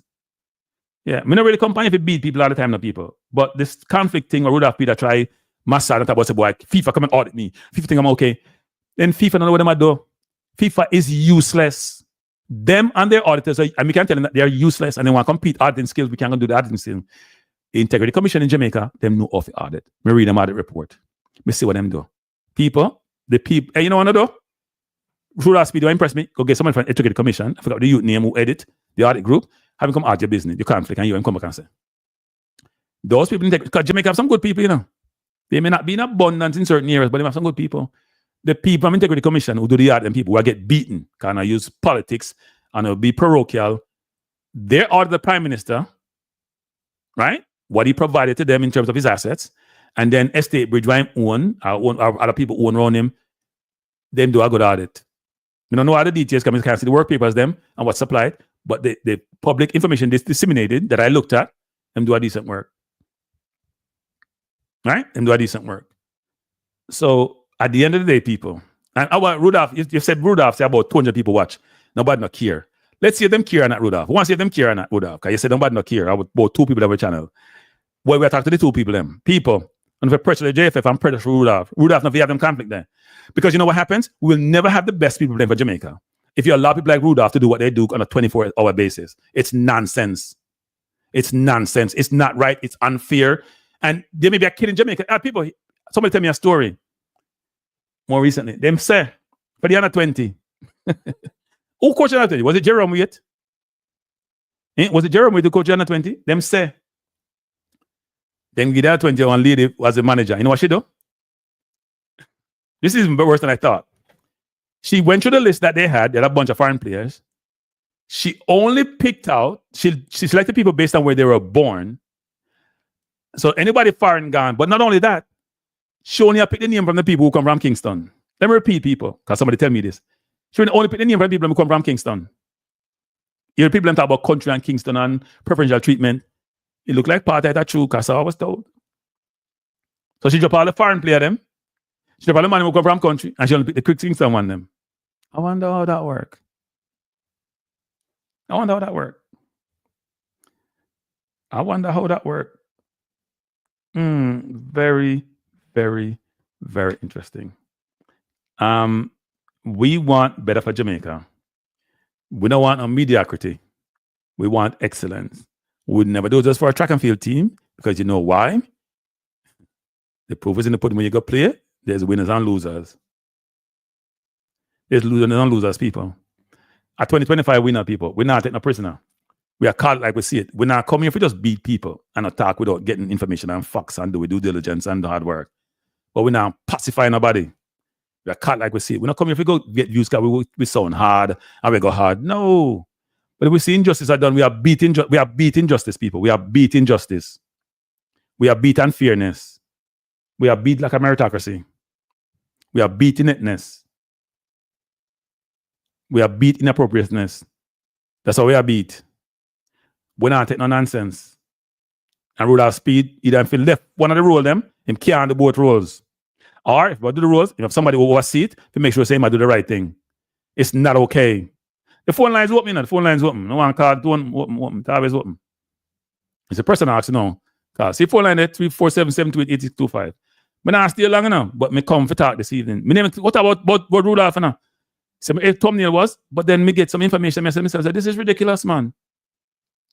John Wall gone, Donaldson gone, somebody else gone again. Now I say who, but somebody else gone again. And they all have a theme. They don't come from Jamaica. They don't live at Jamaica. Them can't be bought. Good night. Big up Crank, you are going, Mr. Guna. Mr. Guna, how you doing? I'm doing well, and Happy New Year to you and everybody in the farm. Big up everybody in the chat. Yeah, man. So I have one question to ask on this word conflict thing, Cranky. Yeah. The way how the JFF constitution is written, you have to be domiciled in Jamaica to be on the board, to be a member of the JFF. Is that true? Yeah, like 10 years or something. Right. Not only domiciled there, you have to be there for a long time. They basically say they don't want nobody who live out of Jamaica. That's what them say. Okay, fair enough. That's what they want to do. Fine. Yeah. Now let me ask you this. If you're involved in football in Jamaica, if you're part of the JFF, you would have had to have been a part as well of one of the parish associations. Is that correct? Not necessarily, because think about it. Dennis Chung is not part of any parish association. All right, so it depends on what role you play. Depends on what role you play. That's the only role that you can look at in the JFF right now, Cranky, and not find a conflict with a team. The only ones. Yeah. But you got to be careful about that, because here's the thing. You got to be careful with that. So the question is, what role do I play and what influence do I have? Look, conflicts are people. Let me just say this. Conflicts are normal in life. Let's be clear on that. Conflicts are normal. What organizations do is they put mechanisms and processes in place to either prevent, eliminate, or mitigate the conflict, meaning reduce the conflict. But they're normal everyday life. And the world I came from, in the corporate environment, we had conflicts, we managed the conflict. Right? Okay. Can you give an example of how a conflict will be managed in your corporate environment? Right. So for example, say you sell products, right, to people in general, and so you get paid a commission on the product, right? Now, if you're selling me the product, you get a commission. You got to tell me you're getting a commission. Otherwise, I would know. And if you're saying you're a fiduciary, which means you have my interest at heart, you're managing on my behalf, you may be doing it to make money, to get the commission and not think about my interest. So what I have to do is disclose to you in a document, like a prospectus or some kind of communication, that I have this conflict. Then you know, based on that, whether you want to do business with me. In my company also, I have to continually check to make sure who you're selling the product to, how much money you're making, are you managing it the right way, are you managing the portfolio the right way? So we put internal process in place to help me get in this conflict, while you also disclose to me what the conflict is, so I know what I'm getting involved in. Okay, fair enough. Now, in Speid's case now with the JFF, right? What would that look like? How would he go about doing something like so that? He wouldn't be involved in any squads at all. He would not be involved in any squads at all. He may be technical director, but when he comes to squad and selecting squad, he wouldn't be involved. So based on what he says, right? I don't know if it's how it is, but based on what he says, in his role as the director or what is it, the chairman of a technical committee, right? Yeah. He has nothing to do with any squad selection. Same say. That's what he says, right? Same say. So my question to you is this. Wait. Not only that, it's a bad situation, Jason Good, because he selects the coach, right? So he's involved in hiring and firing of coaches too. The coaches make decisions about players. So you got to find some way to manage that also. That's why you probably shouldn't even have the situation in the first place, because it's hard to manage. Okay. Got it. But again, I am wondering, what does whoever's going to be the chairman of the technical committee would have to have been involved in? So I am just wondering, is there a way to have anyone fill that role and not have a conflict? I don't think most countries have that situation, because they have people with no club in the room. So, right? So you're saying that? I would think I would have to go check, but I don't think most clubs. Committees in Brazil, whatever technical committees in Brazil, it wasn't a coach of a club at one point that becomes. It could be a club at one coach, but I don't think they've been involved in a coach on a regular basis and be in that role. I'd have to go check. I haven't done the checking, but I doubt that would be the case. Assume that role, they then remove themselves from yes, the other yes. That's normally how that works, right? Because you normally with national teams, you try to have people with less involvement in the club as possible, because you're going to see that conflict, right? And it's going to be a problem to manage, and you're going to have public scrutiny, which are not favorable, especially if players from your old club or your new club get involved in the team. Because old club is a different story. New club, your same club, is challenging.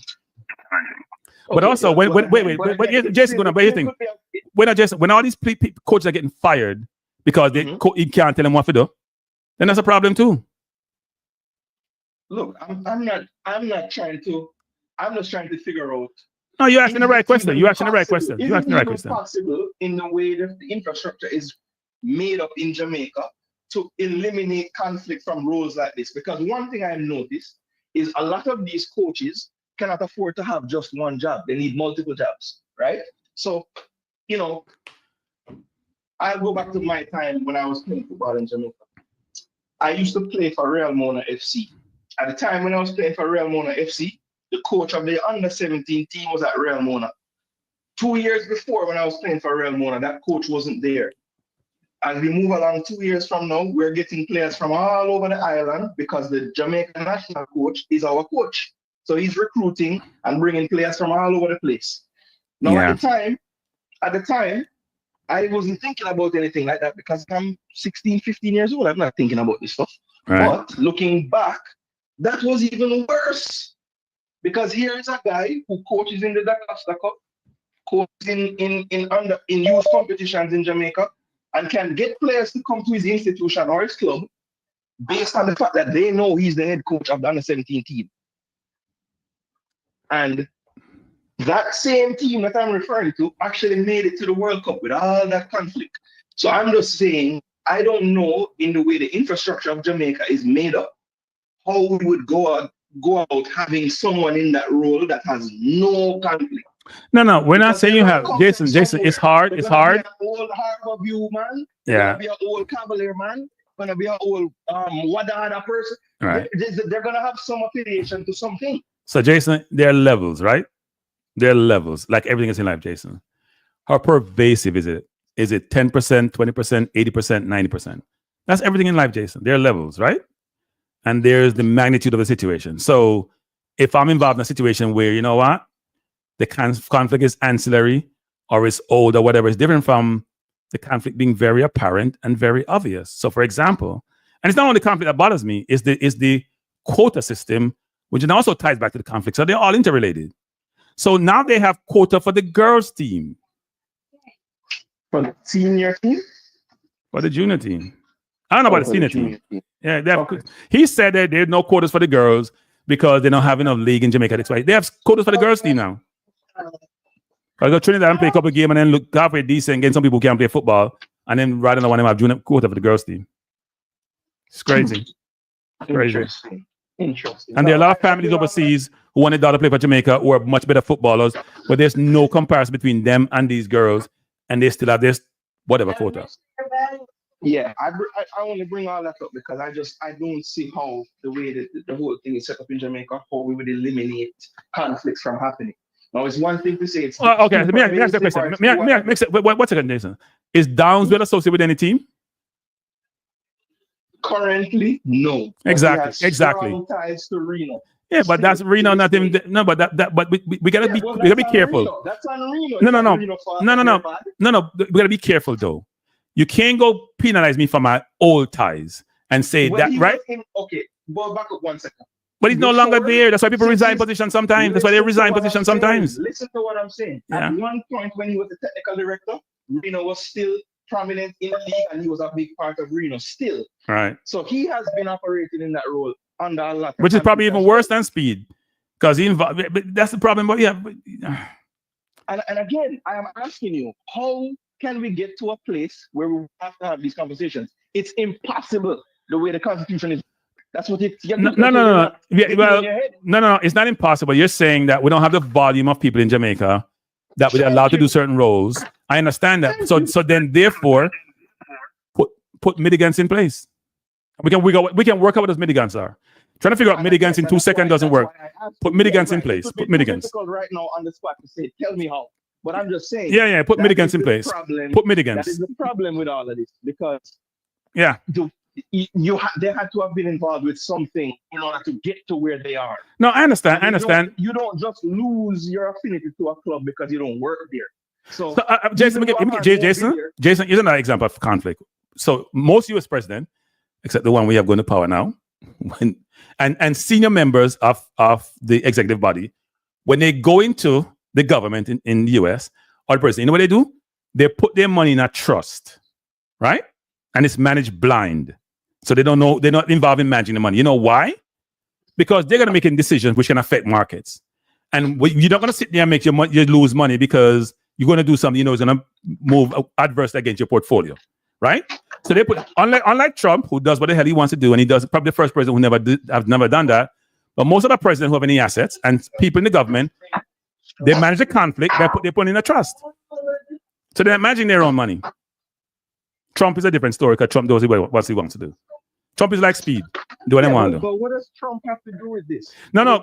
You talk about conflict, and I'm trying to explain to you what some people do when they have conflict and they're in a role where the conflict is pervasive, how they manage it. So the conflict the U.S. president have is if a president is going into the Oval Office, he or she said they have $10 million in their accounts, right? If they manage the money themselves, they can make decisions where they make money on their portfolio. If they make a decision to do something and they know it's going to go up, they can put their money in and it goes up. What they do, they take the money and put it in a blind trust so they have no control over it. They don't manage their money. So the person who's managing their money, right? That's what I'm trying to explain to you. You manage a conflict, which is a big conflict. So watch this now. Yes. So watch this now. Yeah. So Speed in his role on paper does not select the team. Whether you believe that or not, that's up to you. I'm not trying to change your mind with that, okay? Okay. But what I'm saying is this. If it is removed and someone else is put in the role, no matter what you do, how you spin it, how you slice it, that person that's put in the role will have some conflict just the same. Yeah, but Jason, there's a difference between say you have a conflict, right? The conflict is 100% versus 20%, for example, right? There are levels in life to everything that we do. And therefore, you want to make sure when you put somebody in that role, their conflict is minimized or lessened. It may not be eliminated, but it's minimized or lessened. His conflicts are pervasive. And it's all tied, and they all ties to with the quota system, you know. Okay, if I have a young team with young players and I have a quota, my people then grant to go on the team. But Cranky, the point you're missing is you could remove Speed and put anybody.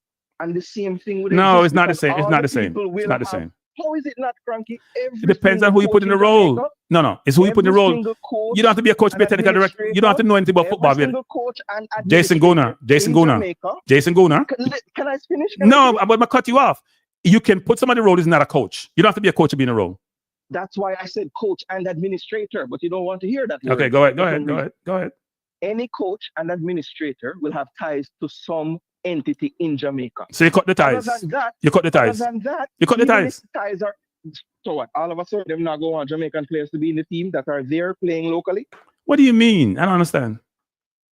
You mentioned that you can't point to Cavalier players only making up the teams and the quotas. Yeah. So it's not just Cavalier that he wants. He wants a lot of local players. Yes. That's part of the problem that I have, yes. And I am saying if he is removed and we still follow the constitution to build out the JFF the way it is now, there's no way that whoever is there won't also be pandering towards the local authorities and coaches and administrators to try to get their players in these teams.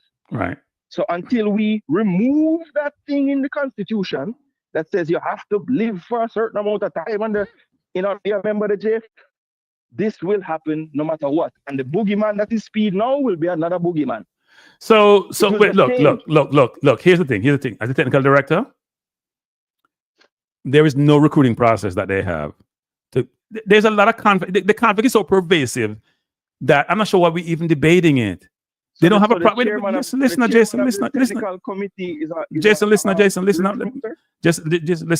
Listen. Can you not listening? Listen. But you said technical director. That's not what he is. So what are you really saying? Well, he's the chairman of technical committee. Him run everything. Okay. We don't know what you're not talking about. Like you don't understand how this thing works. Him run everything.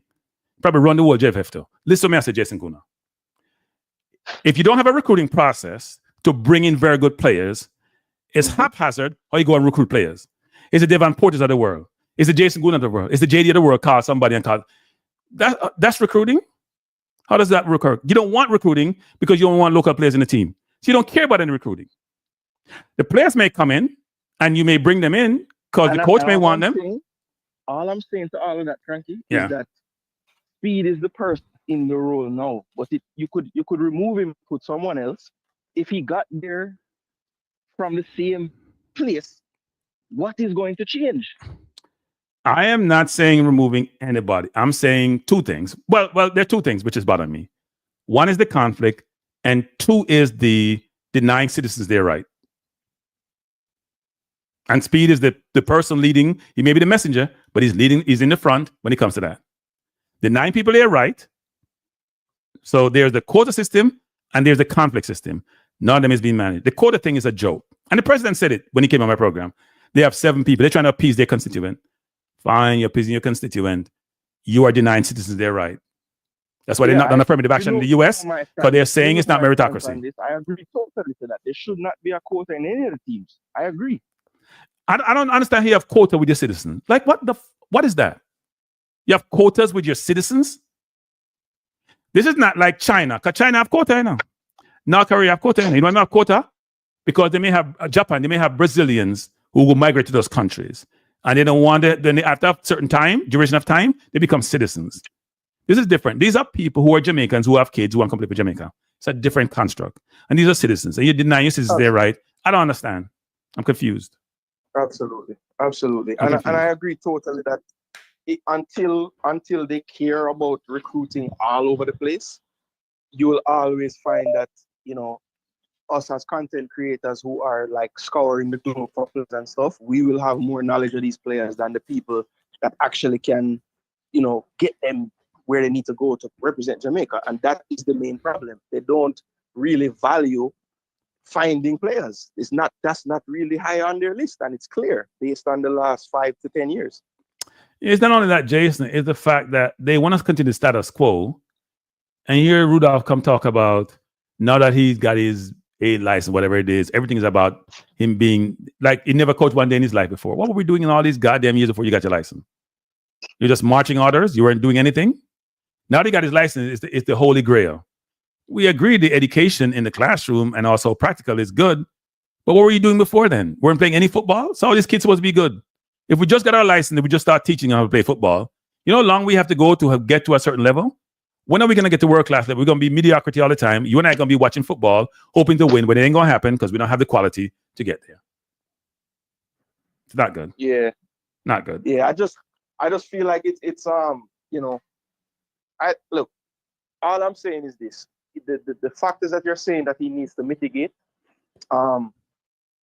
his role or the role that he is in, the part about it that I really and truly have an issue with is the fact that he does have the power of selecting and getting rid of coaches.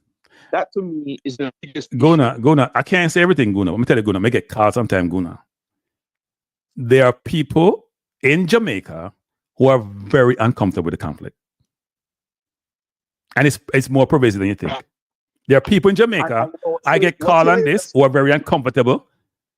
Trust me, very uncomfortable. What's hilarious to me about this whole conflict stuff is I've heard a lot of people come out, well, not a lot, but I've heard a few lately come out saying directly that Speid is too conflicted and everything. And when you look at those people laying those things at them, their history of their own conflict when they were a conflict. And so that's why we're just going to change the boogeyman. If we, you know what I'm saying? No, I do think though we can find ways to have a better, more transparency, more process, more structure to allow us to feel comfortable. Things are being, look, Jamaica society on a whole has a lot of corruption in it, and the people there get upset when you say it, but it's true. Look at the corruption index that you have on the world stage. And the question is, how do we change culture? How do we change behavior? How do we change norm? Because corruption destroy your country. I'm not saying the conflict here is corrupted. I'm just giving you an example of why we need to change culture, behavior, and norms to get to a better place. All these things are intertwined, you know. They're all interconnected in some way, shape, or form. And we're normalizing things which should be normalized.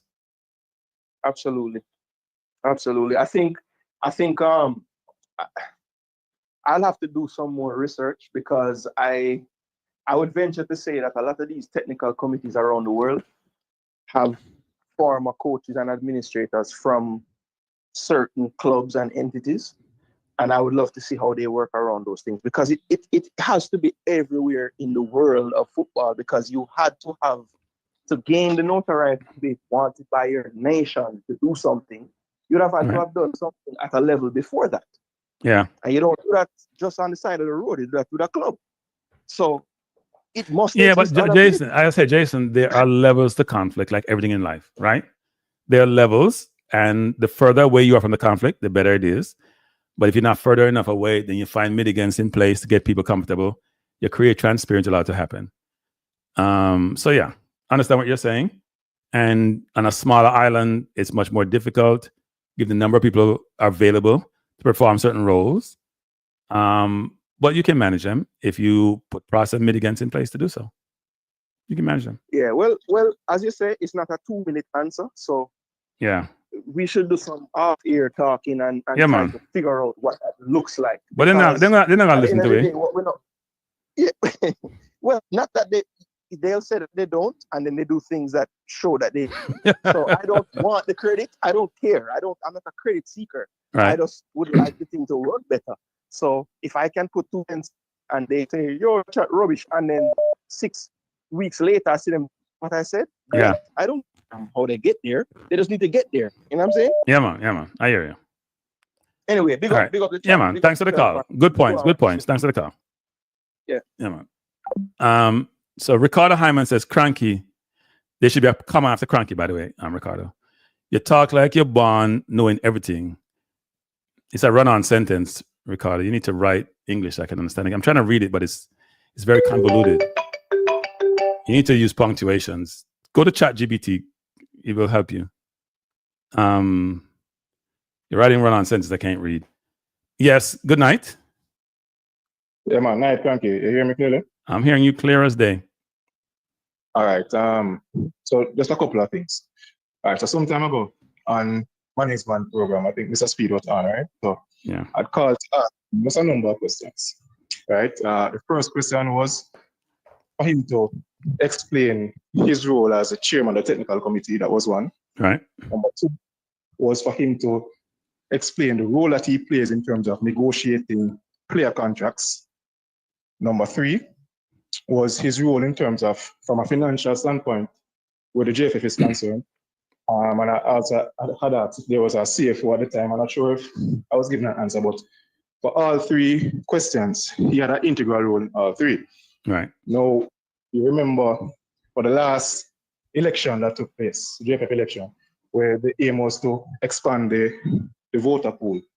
And I think in Pillar 3, I think the Coaches Association that was selected over Vin Blaine's initial coach association. You remember who is head of that coach association? Wasn't that Speid?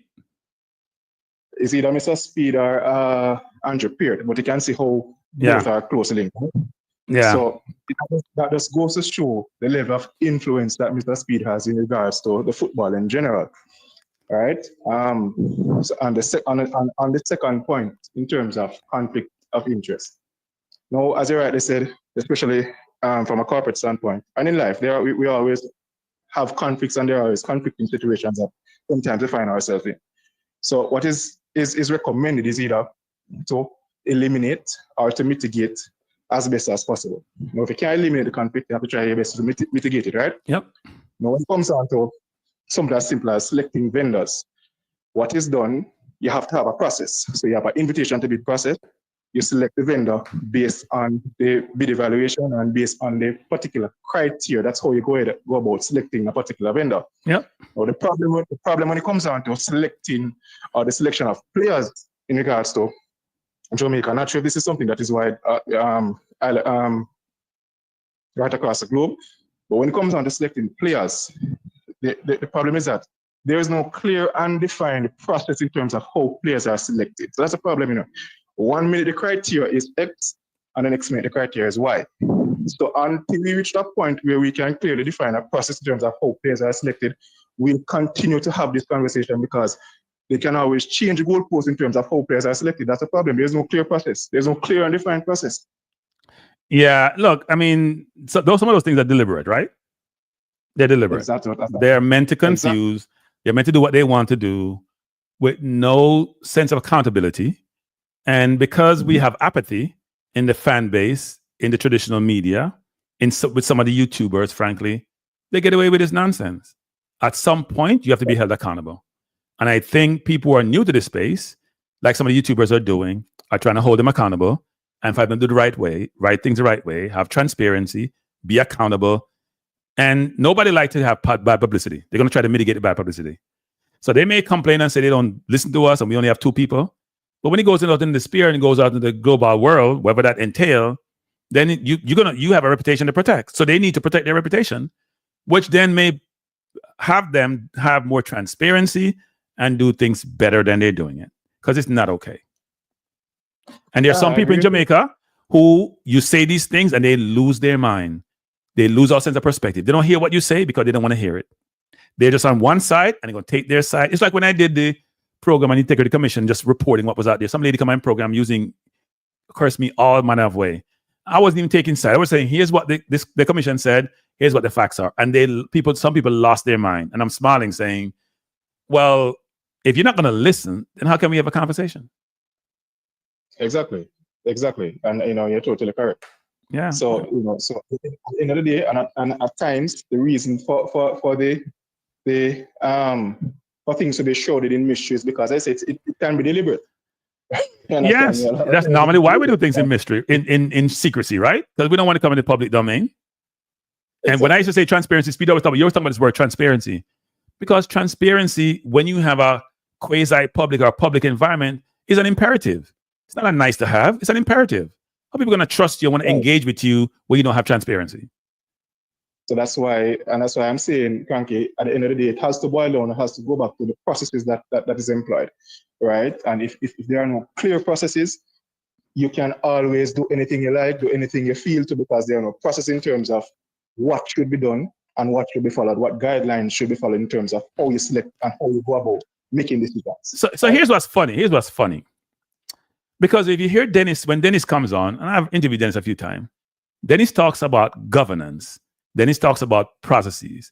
Dennis talks about procedures. So I'm going to ask Dennis this question, because he seems to have done it in the financial arena around the JFF. And he talks about changing behavior, changing culture, changing norms, which were not appropriate. Why are we doing this in this situation? Why are we managing the situation? Why are we allowing Speid to run roughshod without checking him and make sure everybody got checks and balances? Why are we doing that? If you're going to put in place for the employees you have that do your books and records, why are we having it throughout the entire organization, in every part of the organization? Same level of transparency, same level of governance, same level of procedures and processes, same level of management. Why not? Why are some people excluded and can do what the hell they want to do? I don't come here and talk about these things because people, I'm telling you, there are people there who are very uncomfortable with these things. They need a mouthpiece. I'm the mouthpiece. I'm the mouthpiece. They need a mouthpiece. Some people in Jamaica are uncomfortable talking about certain things because it may affect them negatively. So I'm the mouthpiece. Exactly. Yeah. And some of those questions that you had asked, Mr. Chung, they are valid questions and questions that sometimes need to be answered. And when it comes down to change in culture and change in management in terms of from a behavioral and a cultural standpoint, a lot of persons, we tend to think that we can understand change management and culture from a top level, high level purview only. A lot of times when it comes down to change in culture, you have to change personnel. Yeah, if you don't change personnel, Cranky, the culture will still be the same. Right? And a lot of times when it comes down to changing culture and changing management, you have to change personnel. If you don't change personnel, it will remain the same. Well, it's a great point you're making, because Chung did say change personnel. Yes, I don't know how many, but he changed some personnel, right? Yeah, but it depends on the type of which personnel you're changing. Well, that's true too. That's true. Well, it's two things, which is at the high level, right? So you're saying you may change some personnel, but they're material to the whole process. Are they material to the culture? Exactly. Yeah. Exactly. I run a company, right? And I have an operational manager who is in charge of the day-to-day running of the company. All right. Now, I may change my line staff because of negligence or incompetence at some point in time, during the period, But I'm still getting the same results from an operational standpoint. I'm still not managing overtime. I'm still not meeting my target. Right. I sometimes have to look at changing my operational manager. Yes. Right? It can't just be changing lines. It all depends on the person that is being changed and how these changes are going to impact results in terms of what you want to achieve. So a lot of people are asking who you are. Maybe they're asking who you are because they like what you're saying. That's normally what happens, Then if they don't like what you're saying, not like what you're saying, but you're making sense. Put it that way. Yeah, man, Stefan right, man. A long time I really check in. Okay. Stefan right. A long time. Okay. Hear the conversation. Normally these are the conversations that I tend to gravitate towards. Okay. As much as it's about sports, right? Right. These are the conversations I think I gravitate towards. So Stefan, you need to subscribe to my Balance View channel because I have no substantive stuff to talk about. Trust me. I'm subscribed already, man. Just I don't check in on a regular basis. Yeah, because I'm doing much more in Balance View this year. Much less Cranky Live and more Balance View. We're talking about life in general. All right, so we'll check in from time to time. Yeah, man. I appreciate the call. Yeah, man. Cool. So that was Stefan, people. Very, very good call, by the way. Very, very logical. Very, very deductive. The phone line open, people. We'll close down soon because at 8:30, 2 hours. We at the 2 hour limit. I take one more call and go to my bed. Well, not my bed, man. I watch my Knicks. But interesting conversation. So there was somebody here, Hyman. Where is he? Because someone like beat people. I don't mean like get beaten. Shannon Sharp. I didn't know Shannon Sharp would join this program. Shannon Sharp says, to eliminate conflict of interest, organizations can implement preventive strategies, detection and management strategies, mitigation techniques. Yes, agree with all of those. In fact, some companies have what they call conflict registers. They also have what they call owners for conflicts. You have a conflict register where you capture all your conflict. You make them hierarchical. You have them in terms of importance and the severity of the conflict. You have individuals at a certain level who own some of those conflict. You put measures in place to manage conflict. You periodically check in with certain level of frequency to make sure those conflicts are managed appropriately. Things may change. Some conflicts get eliminated. Some get mitigated to a level which is not significant. Some get elevated. You're managing the process and you're communicating. Good evening or good night, I should say. CB, how you doing? Good evening, Cranky. What's going on, my good friend? Things are going well. How you doing? Happy holidays. Happy holidays to you, my friend. So I was thinking about what Jason was asking, the question about conflict, and if you remove Rudolph, you get another boogeyman, for lack of a better term. Yeah. But I think if we start, if they change the way they do business, in other words, if you allow the youth to see a way forward to make money, and if you become a better executive, there is a higher ceiling for you, then I don't think you would have this conflict of interest. Because I think if you have executives, to Jason's point, to learn executive, you're probably going to have to work with a football team and have some affiliation and to cut your teeth. Just like how when we are interns, we go through the process of learning with a particular institution. Right. But as you learn, then you move on to bigger and better things.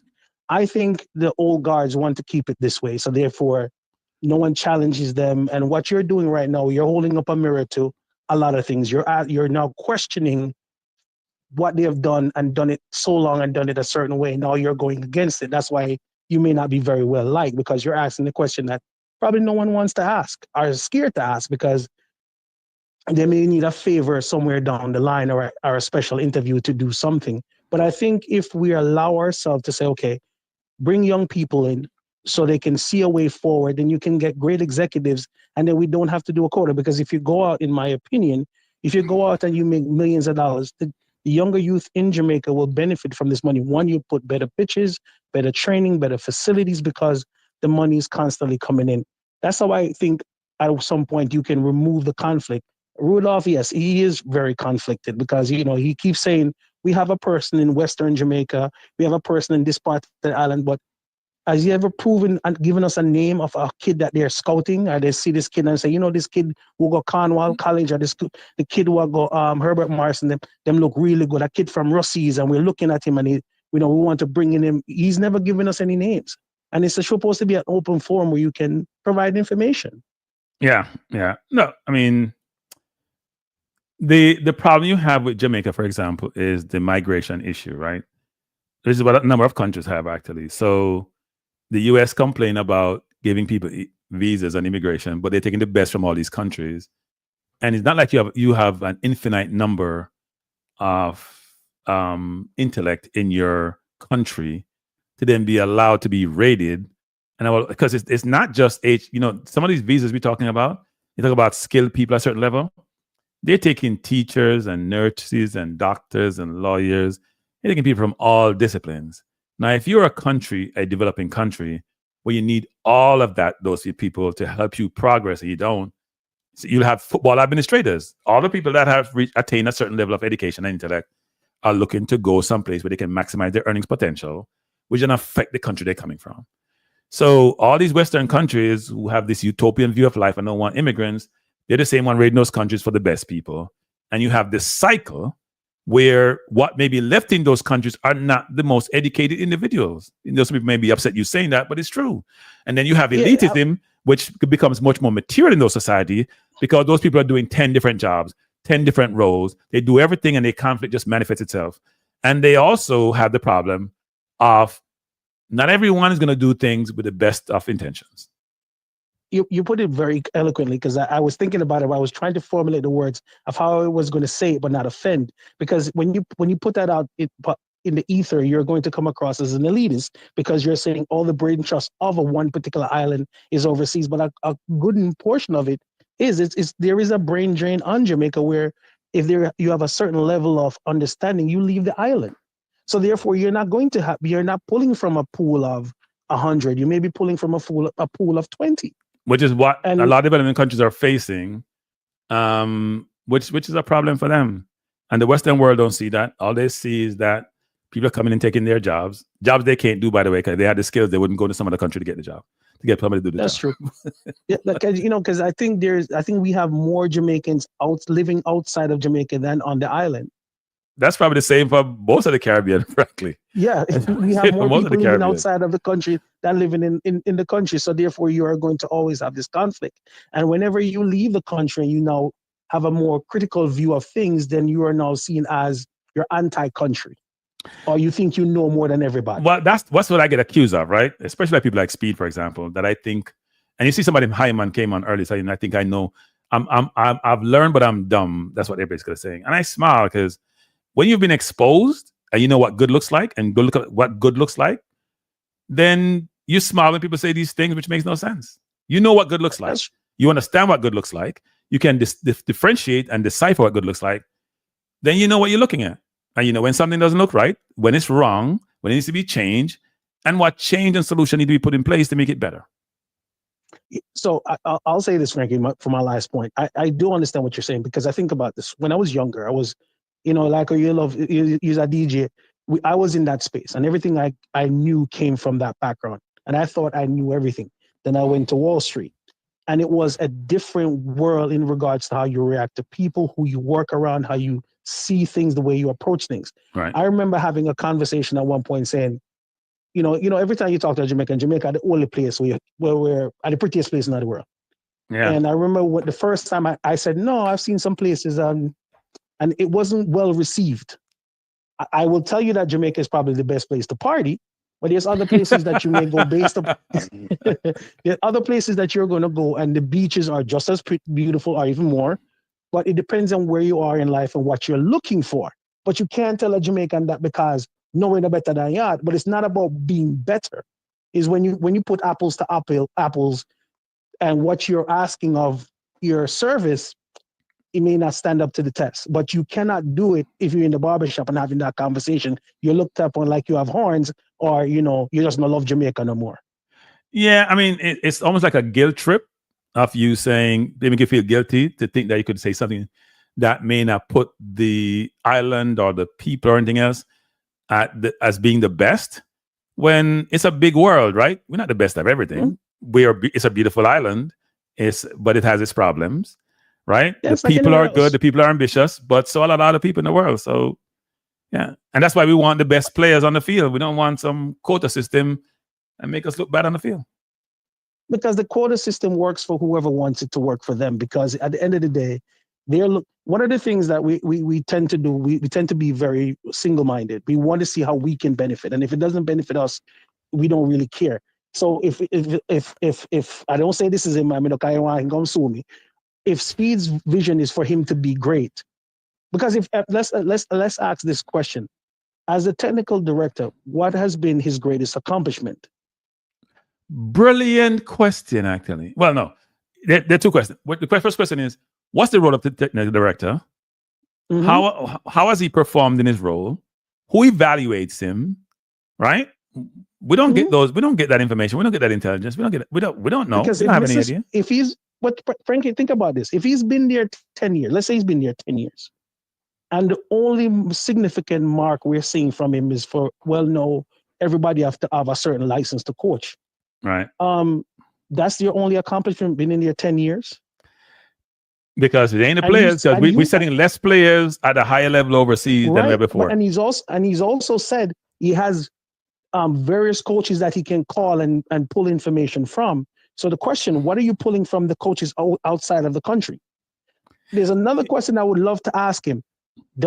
As a technical director, are you formulating relationship with other leagues so you can send your kids overseas to go learn? So what is your measuring stick as a technical director? Because if you're saying that in the 10 years, the only thing that you have done is to say, well, we have a new coaching system where everybody have to be a certain level, I don't know if you're really doing the things that you're supposed to do. You know what's funny about the coaching system? I'm going to get beaten for this. You know what's funny about the coaching system? It's being run out of Trinidad. I wonder how Trinidad is doing in football. How is Andre gonna beat me? I wonder how Trinidad is, because run out of Trinidad is speared by somebody in Trinidad. How is Trinidad football going? There must be a brilliant. So why isn't that information in Trinidad be disseminated down to the various coaches and the leagues and the players? How is that working in Trinidad? Because that's the barometer. That's who's running the program. That's what you're using to inform you and allow you to become this great coach you're supposed to become. So how is that working? I'm curious. Cranky, not to throw shade, but have you ever looked at the JPL? Have you ever watched the games? I find it hard to watch entire games of certain leagues. I'm like a football elitist. I have watched like if Cavaliers playing Arnett Gardens, for example. If I'm looking at Sportsmax and the game is on, I'll glance at it, but I can't watch the entire game because I'm not. It's challenging. And I'm not talking about. Challenging. I'm not talking about the Cavaliers. Watch the other teams down the table. It's not about Cavaliers because Cavaliers will get a little bit of exposure because of this the level that they're playing at because they got to go to Caribbean tournaments. But if you look at the level of it a little bit low, there's a lot of it that needs to be desired. There's a lot of work that needs to be done. So how are you going to sit there with your own eyes and say, you know what, our players locally are better than the ones overseas? Right. And if you're talking about training, there's a lot of things that need to be fixed. There, the coach told you the fields need to be pitched. The guys can't control the ball. Them can't dribble. We get excited when them kick the ball from the half line thinking they'll go score. I just can't understand. There's a whole change in how we view football that needs to change. And because the education needs to go across the board, well, let's keep it at a certain level so therefore no one can question what we're doing. Yeah. It's interesting. No, it when you start digging into it, it leaves a lot to be desired. Yeah. And I'm sure that they can do more. And you just have to level the playing field and let the cream rise to the top. Whether it's overseas, until we get to the level that we want to be there, where our players locally are leaving, going to colleges, going to bigger teams, and that should be the ultimate goal. In my opinion, the JFF should not be affiliated with any team in the league. The JFF job is to govern football, to send its players overseas that it has the best product. If you're talking about Cavaliers winning Caribbean Cup, you are failed as an organization. You should not favor. So you're telling me, say, Mobile United, all of these other teams, what happened to them? You use a lot of the same sort of praises on them, even if they don't win.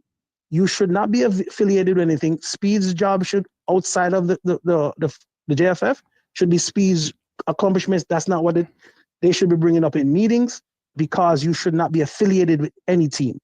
All the teams should be on their own. They put their players out and you help facilitate.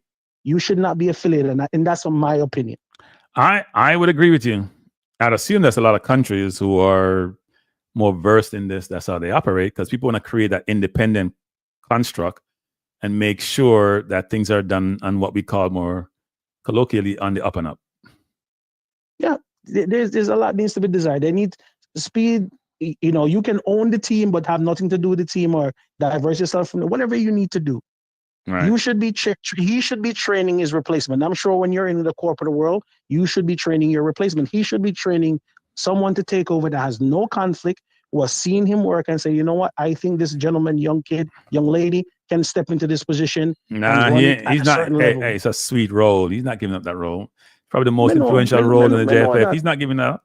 It sits well with his role as the majority holder and chairperson for Cavaliers, or sporting director, whatever you want to call himself, and the coach. But if you look at it like this, even Mr. Ricketts, who is another person, as you can say, Mr. Ricketts is a very nice gentleman and he's a very good person to speak to. Yeah. But who's behind him to say can take his legacy and move it forward? Who is that person? So what you're asking is, do we have very good succession planning for all the key roles in the JFF?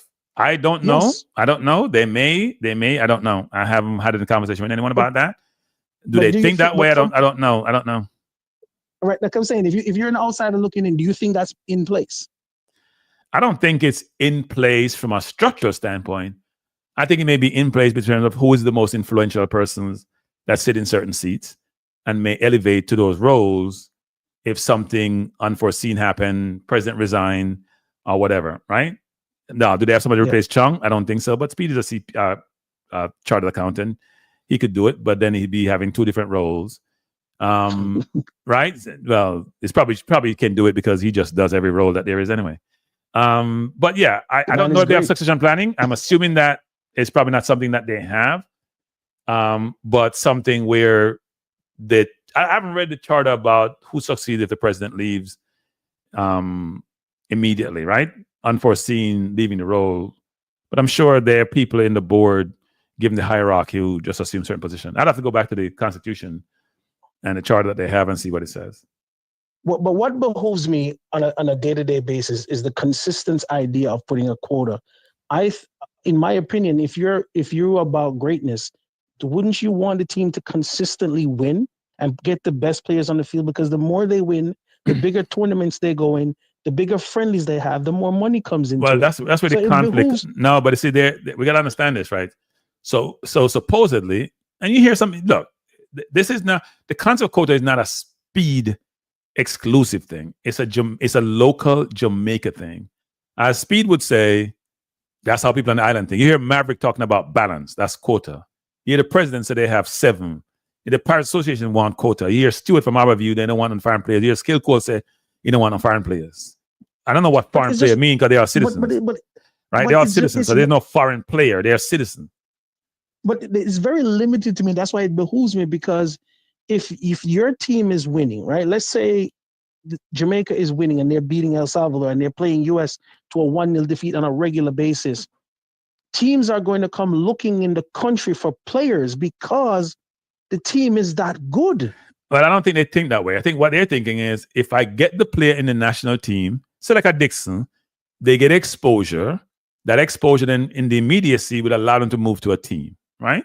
I'm sure Dixon being in the national team increased his profile and his prominence and allow him then to make that move to Watford, for example. Yeah, but the transfer fee for Dixon is relatively low. And then when he goes overseas, the fact that he's not starting in the starting side and he's still going through learning process kind of holds you back, because next time they're not going to come looking for it. Well, it depends on how you write the contract, right? Because you may have a contingency in there. We're saying I have a sell-on fee of 30%.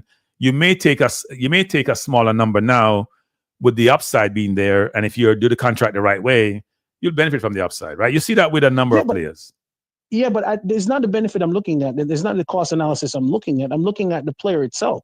If the player is, if Dixon, if a year from now Dixon still has not made the main team, no one is coming looking for players anymore, because the one player that you put in your national team, send him overseas, cannot get into the main team. What does that say about your players? Well, no, I think the hope is probably this. It's a number of different things. So think about it this way, which is, so if I have Dixon move to the national team, I have other players going to play the CONCACAF run of 16. If they do well, MLS team may see them, overseas team. So there are different avenues and ways of getting the exposure. The national team is a core component of this, because you're getting that immediate exposure, much more global exposure, even though it's in CONCACAF, that allow you. And if you do well, then it's there. Plus, there are people who want the local, because it's not only him. All the local team, I would assume, for any country, in any country, for local clubs, want to sell players on, and that's part of their business in terms of how the business model works. They want a player to play national team, which then give them certain credibility, which then allow them to move to another team. Right, but I don't see any other national team does it outside of the Caribbean, because you have to go and make your name, and then they call you in, or you're in the local league at such a high level that they have to call you in. We're the only one that's saying, okay, you know what? You do good. I don't want to use schoolboy football, but you're doing good here. Put you in the national team, hoping to sell you. That's why I said but the national team should not be the national team should not be used to sell players. But I do think it is in a number of respects. And that to me, that's not the worst part of all of this, to be frank. The worst part of it is you're denying somebody who is a citizen their right to play for the national team if they have the ability.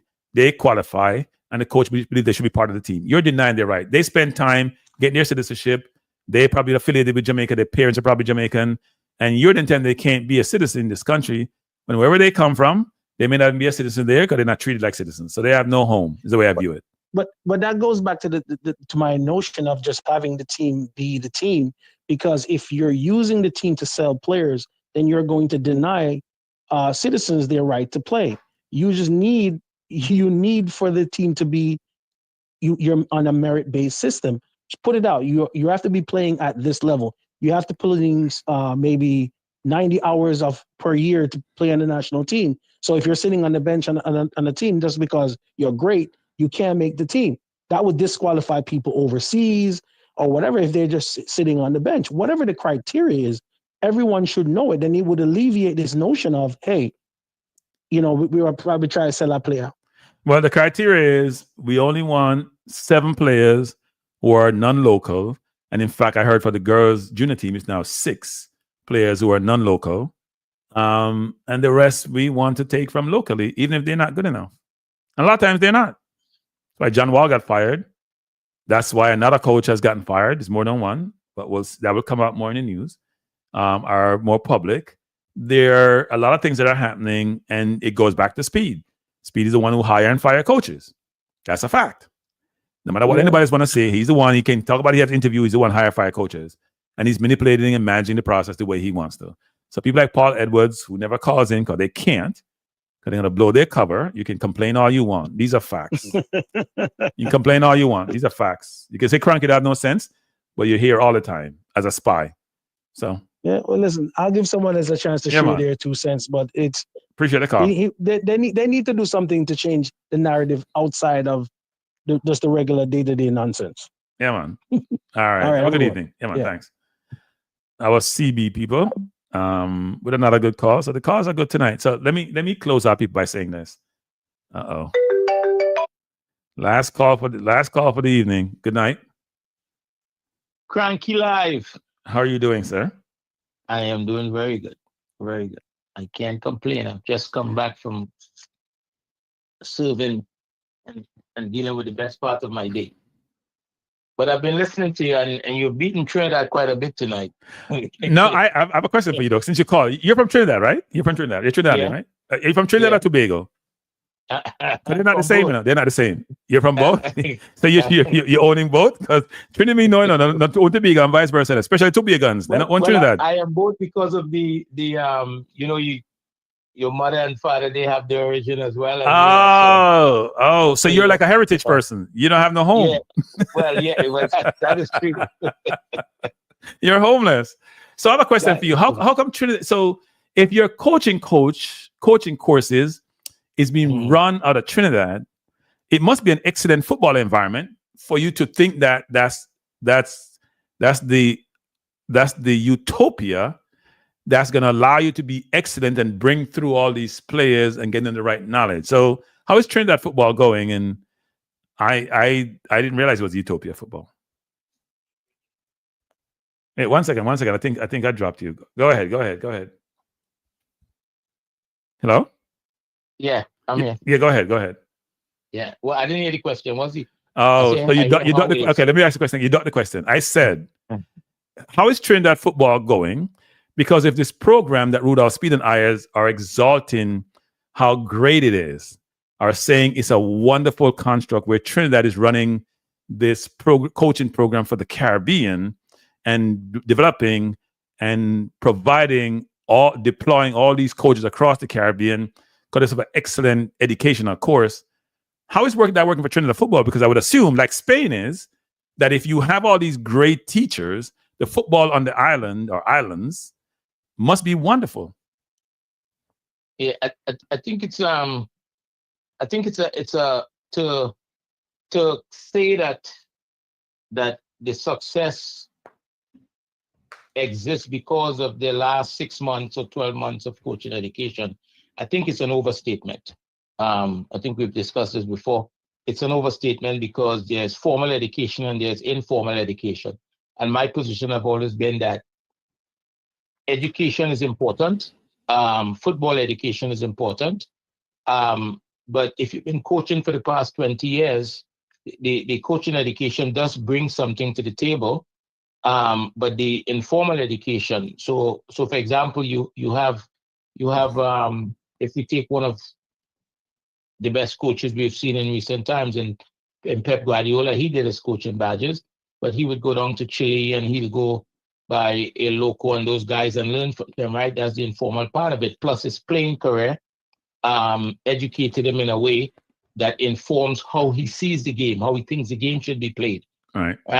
And he spends, I'm sure he spends a lot of time, we all do, reading about the game and trying to understand things. So I think it's an overstatement and it's kind of unfair to Trinidad to put that burden on them to say, well, because what's going to happen next year when there's no success?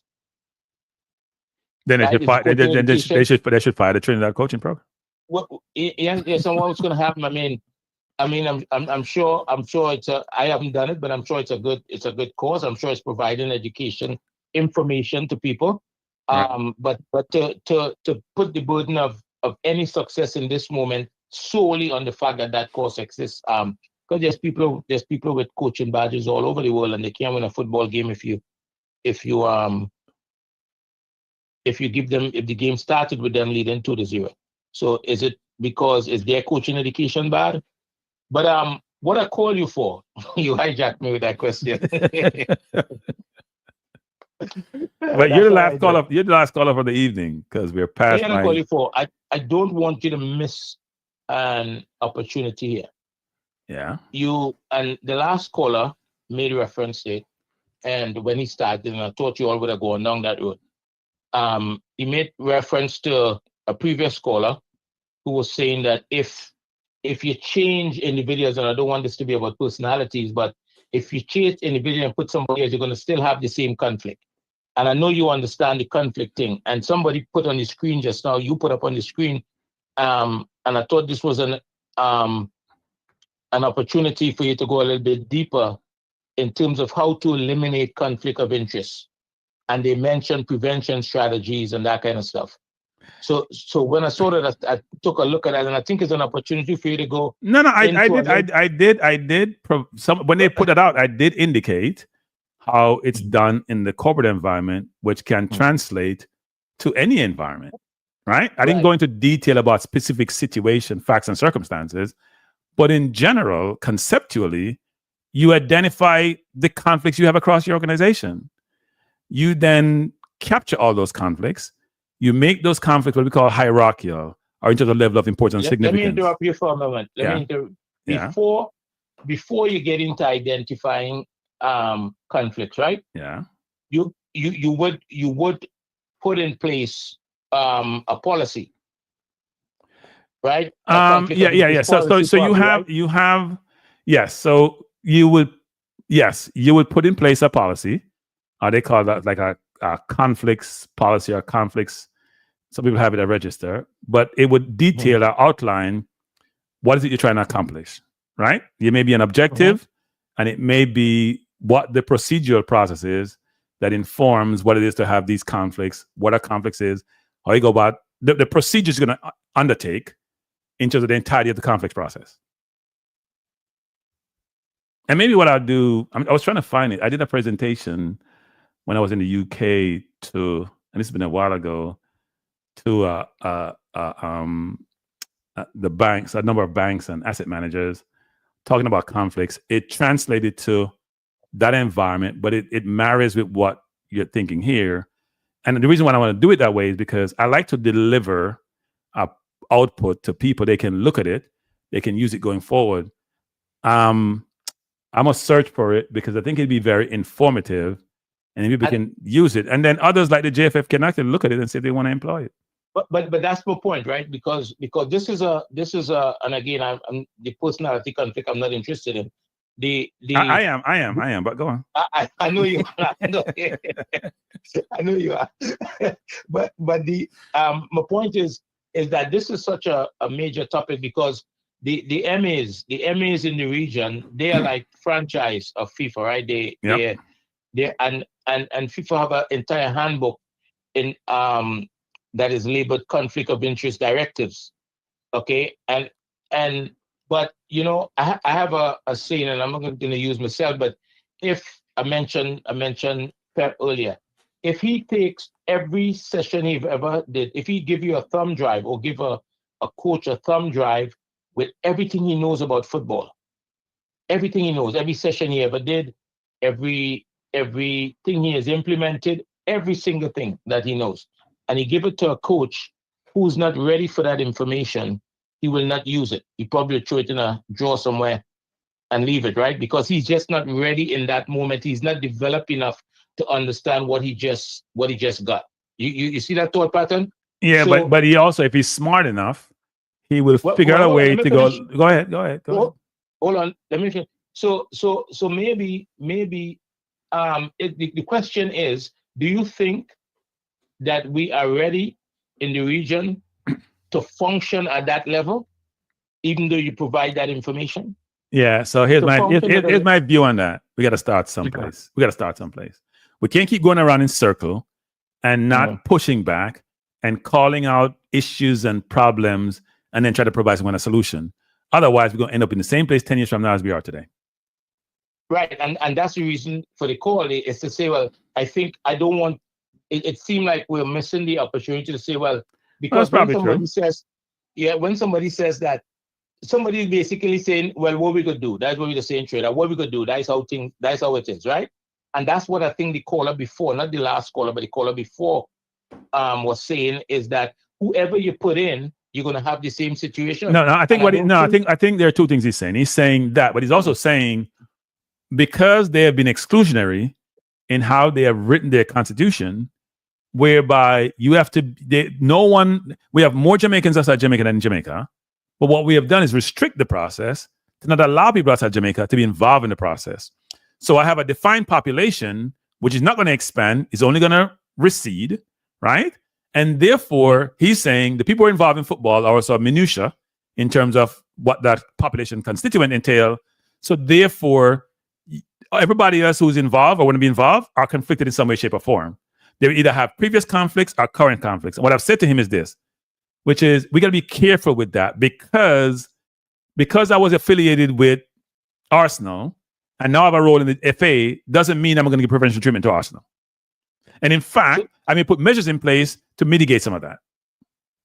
I think a lot of constitutions, but I shouldn't speak for a lot, but I know Trinidad constitution is the same thing. You have to live on the island for a period of time before you could. No, they made it draconian. They made it draconian. Yeah, but it's like 10 years. It's like 10 years for the JFF. They made it where no foreigner can. Yeah, it's like 10 years. But even in that environment, if you establish clear, comprehensive conflict of interest policies, right, that defines it and outline the procedures for managing it, do you not? That could put, along with other things, of course, right? Consequences and all those stuff. Right. Training people continuing to look at the policy and update it and that kind of stuff. Do you not think that even in that environment, you can mitigate it? You can. Yeah, I mean, there gotta be a will to do the right thing. Well, that's my question to you. Right, you gotta have a will to do the right thing. You gotta want to do the right thing, and you have to be held accountable. And your constituent should hold you accountable. So now, it's like politicians where they get accountable whenever you have to vote, and then after that they forget about you. You gotta find ways to make people accountable. And that's my point, right? There must be consequences if you're gonna go all the way. Clear consequences, right? That if some things are violated, this would be the consequence, right? But again, back to my point, if you have all the information, all the training sessions, everything else, if you're not ready for that, if you're not in a place mentally, right, you would not utilize it. You would just dismiss it as. It reminds me of. I'm telling you, the Caribbean is an interesting place. It reminds me of the Integrity Commission in Jamaica, right?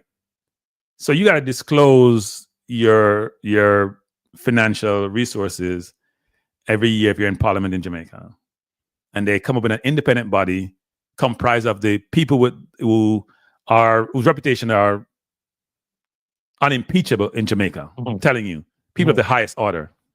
And when they do their assessment and come out with the results, and people don't like it, they berate them. They say they're parochial. They say they're from the other party. They put them in place, They say they want to have anti-corruption measures. They put the measures in place. And when you bring the facts and don't like the facts, they destroy you. So the question is, are you ready for this? Because if you're ready for it, you have to then basically say to yourself, I'm going to take the outcome as the outcome is. People have to follow the process and follow the guidelines that we put in place, that we stipulated. And if they don't, there are consequences, right? Well, it doesn't really work like that in some places in the Caribbean. Okay, if you bring out the facts and they don't like the facts, they're going to destroy you. Well, I think this is one that you should probably turn into a show itself, because there's some people that somebody might benefit from it, right? And decide to, because there's one or two, as I pay attention, there's one or two MAs in the region that is functioning in a way that seems as though they get this stuff. They understand this stuff, So And if I'm gonna try to find the presentation was very good. Well, I should say it was very good. The presentation worked in the audience I presented it to. So I'm gonna try to find it. I don't know what I did with it. I know I had it at my previous job and I couldn't send it by email because they check everything you send. I didn't want to send something, but it was mine because I prepared it. So I'm gonna try to find it because I think it's a really good document. I could make some tinkering to it to allow it to apply in any environment, frankly. So I'm gonna try to find it. It's probably gonna take a while because it's probably in some email hidden someplace, but I know I have it someplace. Well, you were spitting fire tonight. I don't know how I sound. How I sound like I'm spitting fire. I don't know how I sound. I mean, I was just being me, so I don't know what I was saying or how I was saying it. Maybe I don't watch myself after I'm done. I don't like to hear myself, so I don't watch myself after I'm done. But Paul Hedwas has been here trying to manage me. He's fading miserably, by the way, because I've really focused on his nonsense that he's talking tonight. But he's trying to manage me. Even though he's the same one that Speid hailed up when he came in, so he's a friend of Rudolph Speid. And I understand that. So he's here being a spy for Speid. I can't help that. I'm gonna call out the way I see it. I call out Rudolph because in the firing line. If the finances weren't good, I would call out Dennis Chung. Finances are good. So if you don't have you need a little bit of everything, right? So you need people that understand, accept, agree with what you do. You have some people, you need some people that disagree. So you got to take it all in stride, and hopefully the intent, as I understand it, and correct me if I'm wrong, is to try to improve how football is handled in the region, right? There are a number of rationale for this diatribe that I'm on tonight. One is I got some information today which was very upsetting about certain things which are transpiring, which are not okay. Two is I've been thinking about this for a while. I've been talking about conflicts since I've been starting my channel, right? You hear me talk about conflicts all the time. And it's not being managed, only getting worse. And then I hear Rudolph talk to people talking about Cranky thinks he knows everything. FIFA's audited me and I'm fine. And I'm just like, okay, let me just come and set record straight. Either FIFA is incompetent or you don't know what you're talking about. What are the two? Because it's nonsense. I'll keep FIFA think conflicts are okay because they're conflicted themselves. They have been charged. Some of them have been in prison. We know how FIFA. So don't bring FIFA as a barometer, as a guide, as an example for anything because I don't respect FIFA. I'm gonna say that loud. I don't respect FIFA and how they operate. When they get their house in order, when they are fair and objective and impartial and transparent, then yeah, we can have a conversation. Otherwise, don't use them as a barometer, or as a guide, or as something that suggests I need to respect them because they're so great at what they do. And you're gonna compare me and them about doing audits. I'm not having that. I'm not having that. But as you're saying, as you're alluding to, the goal is to change behavior.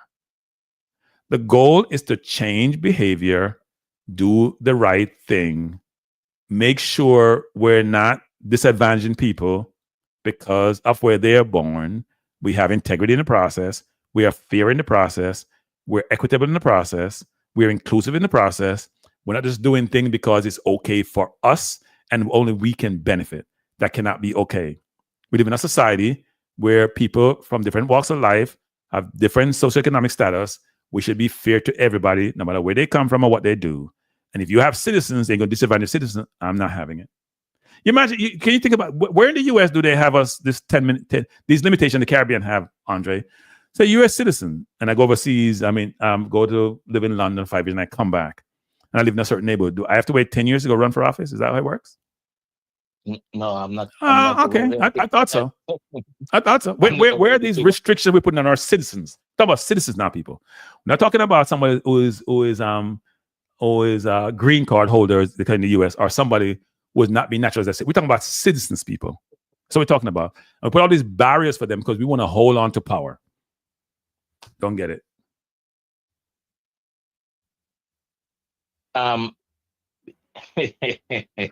Claudine is on your case. I have no idea. What is self-correct eyes, Claudine? I don't listen to myself. I say what I have to say and I move on. I don't listen to myself. Maybe I should do that, actually. Maybe I should do that.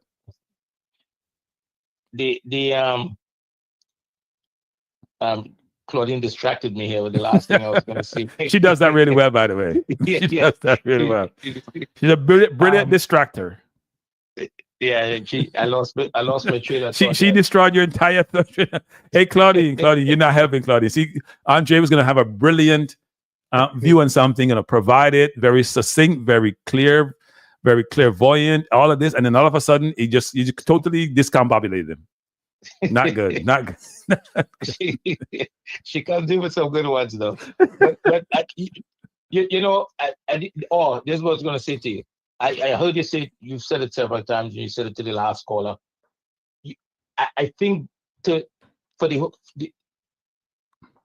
I mean, you're going to do what you want to do anyhow, but we got to watch the games. We got to watch the games. We got to watch the games at all levels if we're going to. Let me say something, people. I did watch it under 20. I watched it under 20. I watched all 3 games, by the way, of the under 20. I watched all 3 games of the under 20. I did. Yeah, but the under 17 played today.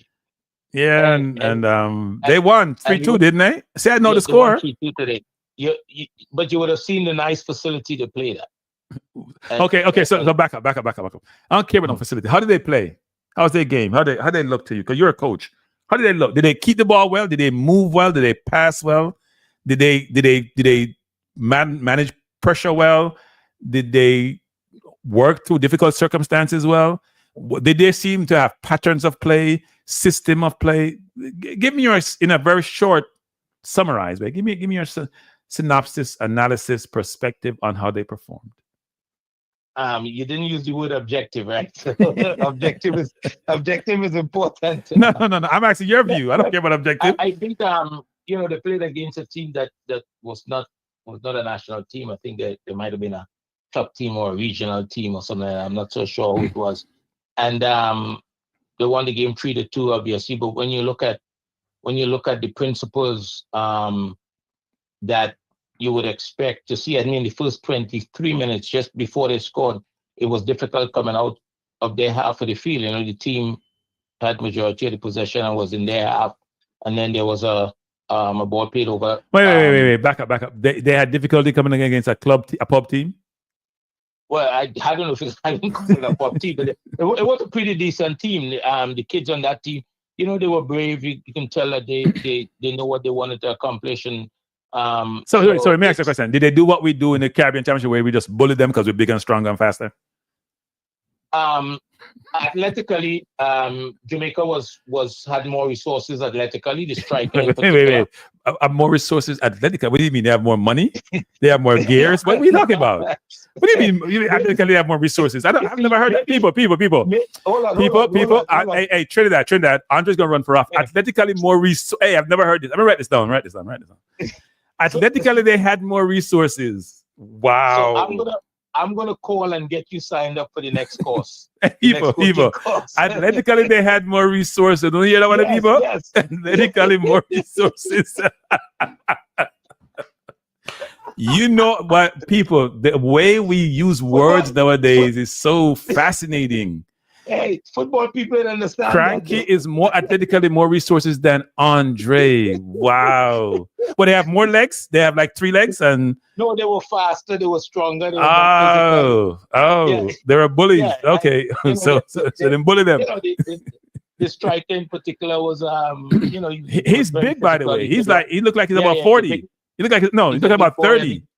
And he could run, and that he proved a handful for them at especially in the early part of the second half, right? Before and put Jamaica ahead 2-1. I think was part of that process of putting Jamaica ahead 2-1. But I think the team figured out after a while how to deal with that. And for these games, for the Jamaican team, for that team, I'm sure it's an experience, it's a learning process. They're going to figure it out. It'll be interesting to see the second game and see what it's like.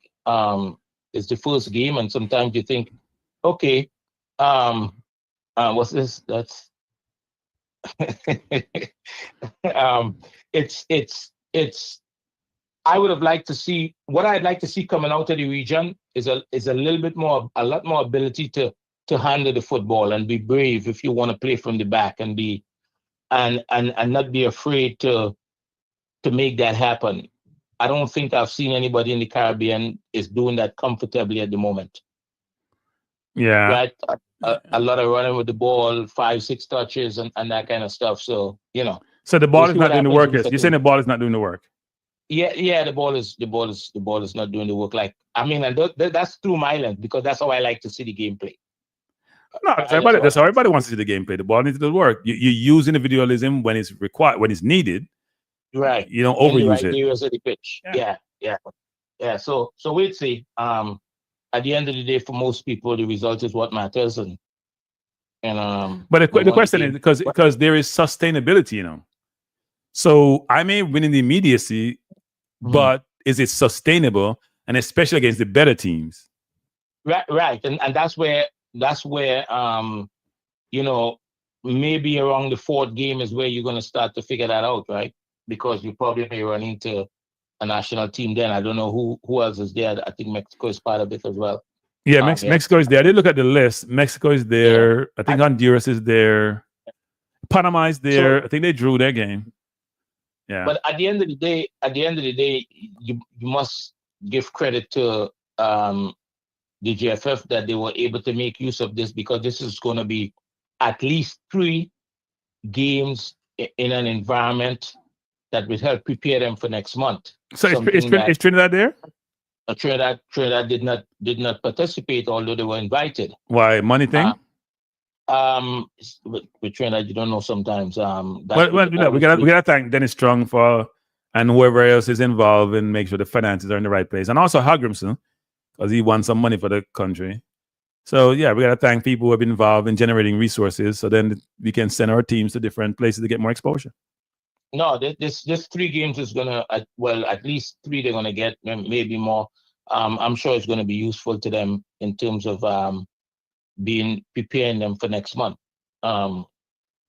Because the team that I think the biggest competition they have next month would be is it El Salvador or is it Guatemala? I think Guatemala, actually. I think Guatemala is the only team of note. But everybody's recruiting in us. So when we decide to have our quota system, other people are recruiting.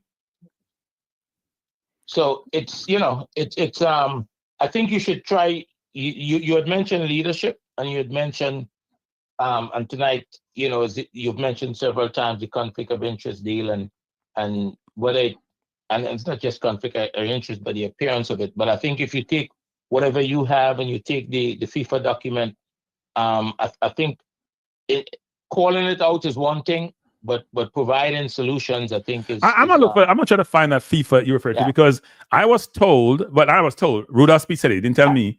He said that he was audited and they found it to be fine. Yeah, I know they head from their ass. Sorry. They don't. Whoever's doing the audit don't know what they're doing. Sorry, people. I'm sorry, people. I don't know. Anybody can walk away from that and say it's fine. You don't know what you're doing. And then they might want to compare them to me. I'm taking that personal. Andre, I'm taking it personal. I saw you did take that personal. yeah. Andre, I mean, Andre, when I audit people, they know they've been audited. That's all I gotta say. They ain't smiling. They're smiling. We're not friends. We gonna have respect. They may either loathe me or respect me. They ain't gonna love me. That's for one thing. Because I'm prying. I'm not the proctologist. I'm prying. And you don't want people to pry a certain way, especially if you have something to hide. I'm prying. So if my audit conflict and you tell me your conflict is okay, and I can see from afar it's not okay, and you audited it, how can I? You know what it reminds me of? My last point. You know when the estate bridge situation you hear me talk about, right? With the Prime Minister in Jamaica. When 2 people from the housing authorities went to do their review, and they said they looked at the roofing. They didn't look at the roof. They went to inspect, to make sure the property is being constructed in conformity with the plans they submitted, right? But when they went, they didn't look for that. They looked at something else. That's what they said. But when the Integrity Commission sent their auditors, they found these things immediately. So you find what you want to find and you see what you want to see. But if somebody's independent objective, they'll find the errors, they'll find the issues that are there. That's all. Or they know what they're doing.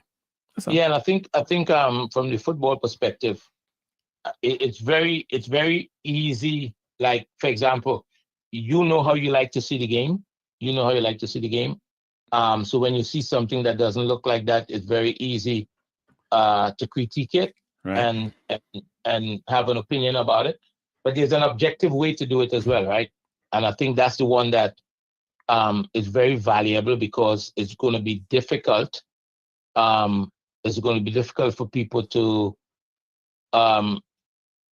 disagree when you do it from when it's done from an objective perspective. There's no such thing as an objective perspective when it comes to the Caribbean.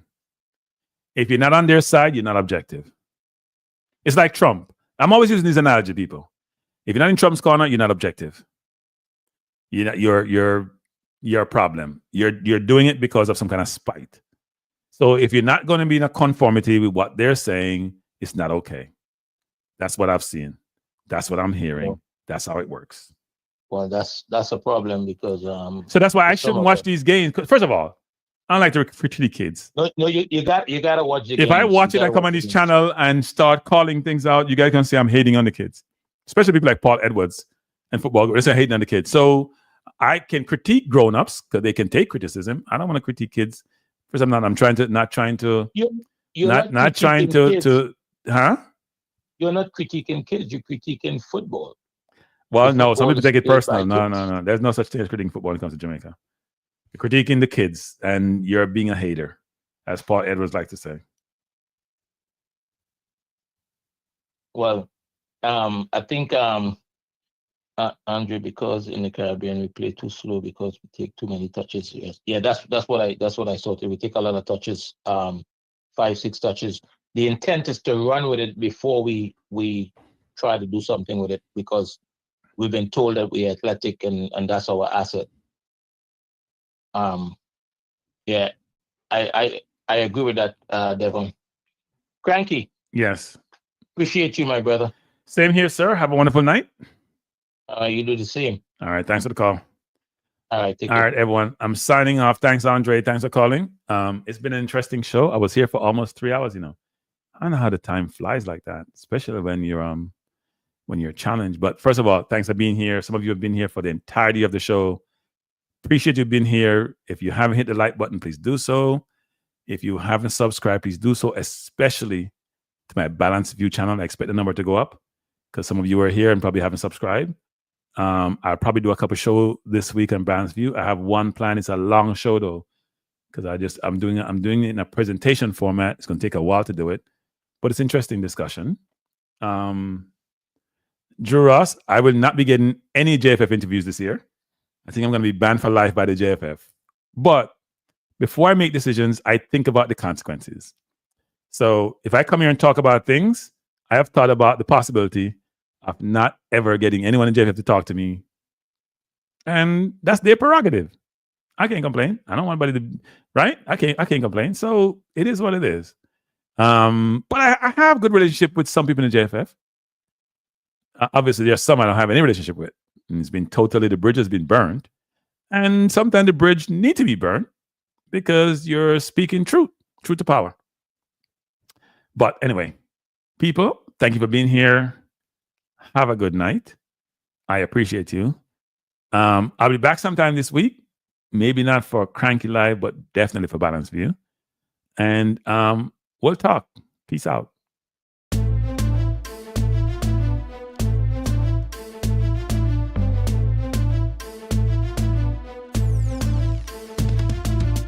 Cranky Live is the best to be now. For the best sports talk and it's free, yo.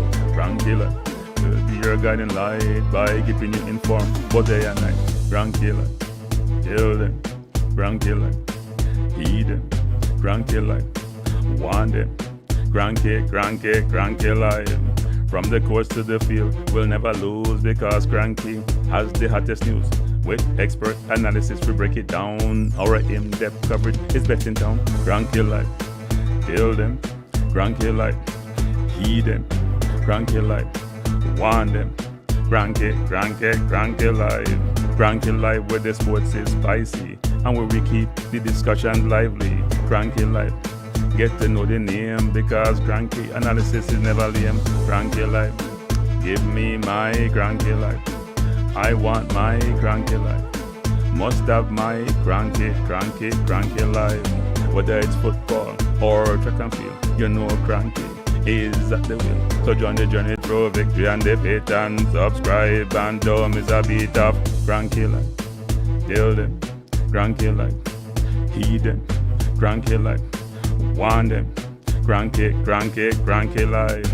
If you're from England or a USA, from Kingston or Bombay, from Kenya or Canada, Lagos or Havana, visit Cranky Live. Tune into Cranky Live. Like up Cranky Live. Subscribe to Cranky Live.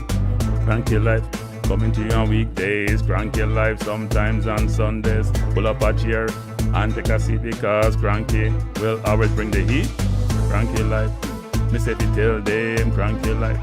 Me say fi heed them Cranky Live. On them Cranky Live. Cranky Live will be around. Cranky Live is the best in town. Me say fi heed them. Me say fi want them. Me say fi heed them. Want them, heed them, want them. Cranky Live. Cranky Live.